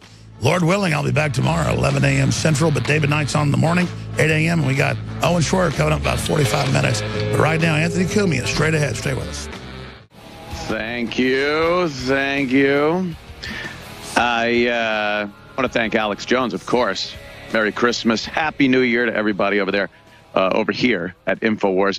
I was listening to Alex before this for the past probably a half hour. My God, that the Kate Steinle debacle over there in California, it's heart-wrenching and infuriating. Just the sheer anger that you feel looking at something like this from beginning to end. The second we heard that she was murdered right there in front of her dad, I mean, just a beautiful, creative contributing member of society. And it's rare that we see that in the news, that there's people that actually are doing something and have a family structure. She's out with her dad. How much more American can you get? Just a dad out with his daughter, beautiful day, out by the water. It's just such an affront to everything that we hold dear to us in this country. And her life is snuffed out by someone that shouldn't even have been in this country. It's so easy to see. It's so simple for any rational human being to see the good and the bad in this, the right and the wrong, the just and the unjust that we see in this entire story from the moment she was killed until this very second. It's not difficult for somebody that has a rational thought process to see what's wrong here. Yet, he's not convicted of, like Alex said, even manslaughter. You pick up a gun and it accidentally discharges and goes into somebody. There's a pretty good case for manslaughter there. And that was the defense saying that's what happened, you know. And they don't even convict him of that based on what? Evidence? No. It's based on a thought process and a system over there in California, and especially the Bay Area, that says that that woman's life was not worth as much as the life of somebody who was deported 5 times, obviously a criminal, and they let him go because of that. This was based on race and culture and social status, all of it. The idea of justice and weighing evidence and doling out punishment for crimes committed had nothing to do with the legal proceedings in this case. It was all politically motivated, all motivated by the liberal agenda in California, and especially up there in the Bay Area. And we saw the result of that. Is the entire country like this? Thank God, no. But there are many areas in this country that are completely the opposite of what America is supposed to be about. And when we come around, we get around to Christmas time, which we are, the Christmas season, we get nostalgic and we start looking back to our youth and remembering what America was back then, what celebrating Christmas was, how much it was all about family and common values in this country, a common culture. The idea that we all know as Americans what's right, what's wrong, what's good, what's bad, that made this country the place that people did want to come to, because the population of this country, for the most part, believe me, I know there's been lunatics and fringists in America since its inception, but overall, when you think back to America, you think back to a time when there was a common thread through its people, a pride. There's a pride in your nation, in living in a place that is so amazing that people die trying to get here. And that's what held it together. That's what held the country together, because no matter how different we are, and when they talk about diversity, it's our differences, but we need a common factor in there And that's what made us Americans. And that common factor was a basic value system and an ideology that we all held dear. And when you look at a case like Kate Steinle and see that there is a portion of this country willing to throw all that away, they don't want to be a part of the commonality and thread throughout the American people that made this country a cohesive unit. Because no matter where you come from and what your culture is and what you brought from the land that you came from or that your ancestors came from to this country, the one thing that brought it all together, that made us enjoy different foods and different interests and activities, religions, was that we were all doing it here in this amazing country where we weren't supposed to be persecuted for those things and those ideas, where there was a distinction between good and bad and what you should be doing and shouldn't be doing in this country. That is really going to the wayside. And that's the thing that people like myself and Alex and so many other people that call themselves patriots, and to the laughter of certain people, when you say you're a patriot and you're proud of your country, people laugh at that and joke about it while the whole thing seems to be swirling down the toilet. It's because we have that. We remember that. We enjoyed it.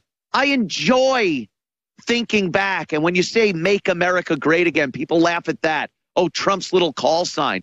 No, there was a greatness. And it had nothing to do with race or white supremacy. It had to do with that common thread that runs through us as Americans and always has. That ran through that makes you do things for the greater good. Americans. And if we don't realize that very quickly, we're doomed as a once great nation. Going to be back in a matter of moments. Don't go anywhere. Anthony Cumia in at InfoWars.com. Thank you. I got to tell you about Myco ZX. It's back in stock and 25% off at InfoWarsLife.com. Today, we're excited to announce that we've received new stock of our popular Myco ZX proprietary formula. To celebrate, we're dropping the price by 25% to help you experience its power, because we have thousands of listeners and Info Warriors on the waiting list for this product. We can be sure that it's going to run out again soon. Make sure you pick up a bottle right now. Myco ZX, formulated with a proprietary blend of potent botanicals and enzymes to support normal fungal detoxification by helping your body break down aggressive yeast and fungus. You can get 10% off when you sign up for auto ship at InfoWarsStore.com. Myco ZX contains 7 of the world's most powerful organic and wild-crafted ingredients designed to attack and melt away the membrane of yeast and fungal organisms. Start fighting back against hidden yeast and fungus in your body with Myco ZX at InfoWarsStore.com before it sells out again with 25% off. Welcome back, everybody. Anthony Cumia in at InfoWars.com. Merry Christmas to everybody out there. This is my last broadcast here until the new year. So I want to talk a little bit about Christmas. I was saying just before that break, I get a bit nostalgic. I think everybody does when you think of Christmas. It's one of those times of the year when you reflect on your youth. It was such a big part of being a kid, your parents, family, friends, and you tend to remember all the good things when you think back and wax fantastic about days gone by. But I think it truly is one of those times a year where you do remember a lot of good things that actually happened. And I recall Christmas back, I guess it was the 70s. I could even remember people, late 60s. I do remember late 60s. Maybe first inklings of thought process of Your pal Anthony was probably 67, 68. I remember things like the Apollo program, and used to go to the gas station with my dad, and they would give away these little lunar modules that you'd put together like a little model. And oh, I loved that. I loved the space program and the pride it brought everyone here in the United States of America. Just those things from back then. And like I said before the break, when you say "Make America Great Again" and people see hashtag MAGA, and you get these people that laugh at it or call it racist or sexist. Oh, you want to go back to this time when people didn't have rights and people were being beaten in the streets No. Every country, no matter how great it is, has had a period of time that people were being plagued by injustice. Doesn't matter how great the country was at the time, there were always problems. Nothing's perfect. And no one is talking about making America great again by returning to injustices and nightmares of civil rights infringements and whatnot. No, but when you say "Make America Great Again," you're talking about a greatness of the people of this country, and what I said before about a cohesive people. Not everyone thinking the same, but just having a common thread of being American and being proud of being American and who you are, your culture, your background, everything that your ancestors brought here is part of what makes this country America. And I'm thinking back at Christmas, and I remember coming into New York City as a kid during Christmas with my family. And it was just an amazing thing, the way this city is decorated. And no matter how repulsive New York can be, there tended to be this niceness that went along with it. People were in there from the suburbs just seeing what New York City was like at Christmas time. Very romantic. It's been portrayed in so many movies and whatnot. And then I walk around now, and I try to weigh some of the differences. Because as you know, Christmas in certain parts of the country is a bad word. It's not inclusive enough. It's racist. It's Islamophobic. It's so many terrible things.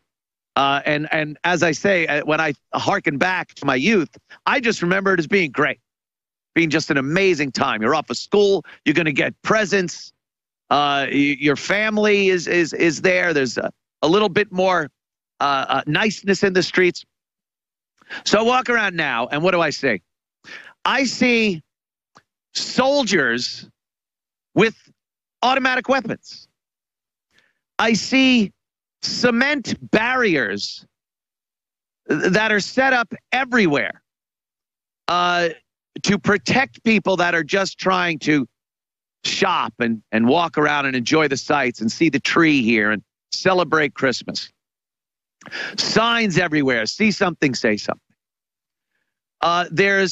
There's an overhanging threat, a black cloud hovering over Christmas now everywhere. And this isn't exclusive to New York. This is every city. London.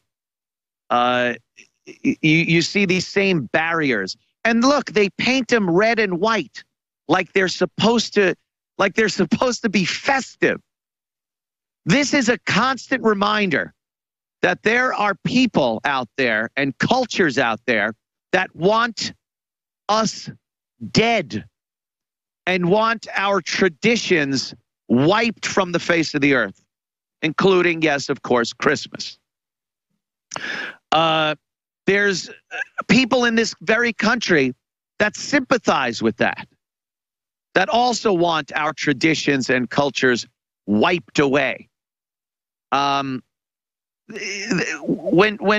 you used to come in to a big city and celebrate Christmas, at least like I said, when I was a kid back in the late 60s, early 70s,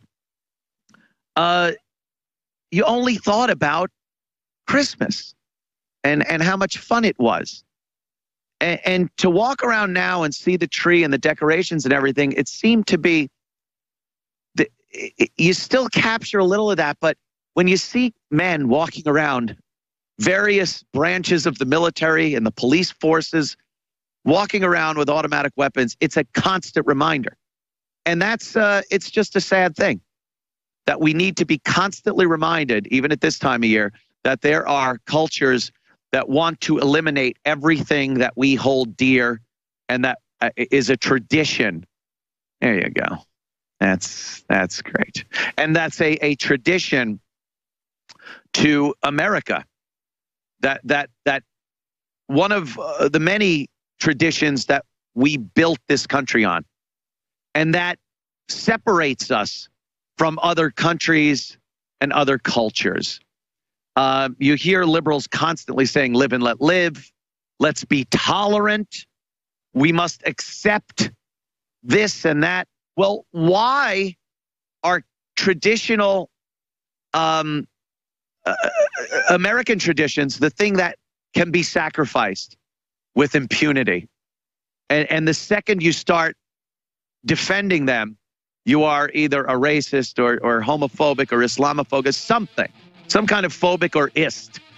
When you're only defending traditions that you remember and that were great, when I think back to this country, the traditional Christmas with your family, going out in the city and seeing all the amazing things as a kid. Can we get back to that? I have no idea. Be back in moments. Don't go anywhere. Anthony Cumia, INFOWARS.com. Thank you. Oh, yeah, bringing back Christmas specials. Yes, time to get it before the end of the year. After our incredible Christmas special, we're keeping these specials to help you get your gifts by the end of the year with free shipping in our store.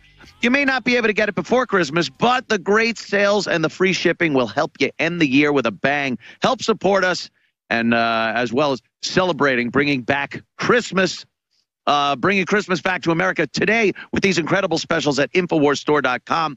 All of these are with free shipping. Yes, Myco ZX back in stock, 25%. Super Male Vitality, 50% off. Silver Bullet, 67% off. Brain Force plus 50% off. Alpha Power, 50% off. Cell Force, 50% off. Survival Shield X2, 50% off. Vitamin Mineral Fusion, 50% off. The Real Red Pill, 50% off. All Super Blue products, 50% off. Secret 12, 50% off. All InfoWars Life select products, 50% off with free shipping. DNA Force, 33% off. What is that? Proper products, 25% off. Carnivore and Floral Life, 33% off. All of these that I've just mentioned with free shipping and much, much more. Get your Christmas week specials now with free shipping. Absolutely. Welcome back. Anthony Cumia in at InfoWars.com. Of course, the holiday season, Christmas time. And what would any Christmas be without the progressives trying to destroy our traditions? It is amazing. Christmas is a holiday that is just fair game for anyone, any group that wants to trot upon it, trounce it, denounce it, twist it and turn it till it's barely recognizable, to the offense of people that hold it dear as a tradition to them. But again, people that celebrate Christmas traditionally through the liberal left, what we've seen from progressives, are the most intolerant people. So intolerant. Yet they happen to be the most tolerant people ever, because no one's rioting when these people just trounce on our traditions. You don't see riots. You don't see people murdering or beating people in the streets because we've been offended by some of these things. I'm going to tell you a little story here, and I want you to to insert Muhammad in here, or Islam, or any other religion, really. CNN was hyping a new children's book. Isn't that adorable? A children's book about Santa. This is great, right? Yeah. We suppose there's supposed to be some sort of shock factor involved in learning there's a children's book called Santa's Husband, in which Santa is black and gay. But frankly, now that we're aware of it, we'd be more surprised if there wasn't such a thing. Would we? Would we be more surprised if there wasn't such a thing as Santa's Husband, where Santa is black and gay? After seeing the gaytivity scene with two Josephs, the gaytivity scene, why do they always pick these Christianity? Whenever a group wants to crap all over a religion, it will always be Christianity. And the traditional holidays and services, religious figures of Christianity, constantly. They are able to make Santa, Joseph, gay. Change their race, make them gay, which would be an affront to, oh my God. Could you imagine? Look, I don't know if this is proper to say, but just imagine you did Ho-Mohammed. Do you think that would fly? Do you think everyone involved with doing something like that would need to strap on Kevlar to go to work every day, lest they be gunned down or blown up? I do. I absolutely do. You know why? Intolerance. We talk about, or the progressives talk about Christianity and Christmas and all of the holidays pretty much, and our traditions and basic values of Christianity as being intolerant. Yet when our religion and our culture and value system gets crapped on, we just take it. We literally turn the other cheek, complain about it, talk about it. That is our right. That is our right. But do we take to the streets? Do we destroy property? Do we assault people? Do we murder people because of it? No, because we are tolerant. It's another one of these crazy backward world things that go on when you talk about progressives. It's just a grave intolerance going on. We all remember Charlie Hebdo. Oh boy, were they in Dutch when they tried to talk about Islam. Yet Christianity can just be used and abused by people. The gaytivity scene. I've never heard of the gaytivity scene, and now I'm just hearing about Santa being gay and black. There it is. Is that the gaytivity scene? Now, any other religion using any other religious figures in this way, I would say that house would be in flames in no time. But they're able to do this. They practice their freedom of expression on their own property, and they get complaints. They get people like myself and other people in independent media that might criticize it, but no one's going over there and kicking it over or throwing a Molotov cocktail through their window, because the progressives' version of the most intolerant people are the most tolerant people. Topsy-turvy, backward world that we live in. I must talk quickly about Rosie O'Donnell, the giant gift that keeps giving. Rosie O'Donnell. She's lost her mind since Trump even said he was running for president. A few years back, her and Donald Trump were in a bit of a battle when he was still with The Apprentice. And she was so angry with Donald Trump's tax plan that looks like it will come to fruition, that she offered 2 senators $2 million each to vote no on it, to vote no. This is a crime. There it is. She promised to give $2 million to Senator Susan Collins and $2 million to Senator Jake Flake to vote no on the tax bill. $2 million. Apparently, this is against 18 U.S. Code 201, criminalizing the attempt of bribery of federal officials by whoever. And apparently, you will be fined 3 times the amount of the bribe. So she could be fined $12 million and go to prison for doing this. She's insane, much like the progressive left is insane. But I give her one pass, and it's like my good friend Michael Malice said on my show yesterday. Think about it. This is a guy that called her fat, called her a slob, said that if she doesn't watch her step, he will take her girlfriend away. And believe me, I can do it. Trump said all these things. Hilarious. Hilarious. That guy is now the president. Imagine somebody that is you have perceived as bullying you over the years and calling you horrible things. And not only do they get away with it, they become the leader of the free world. So I almost give Rosie O'Donnell a pass on her insanity.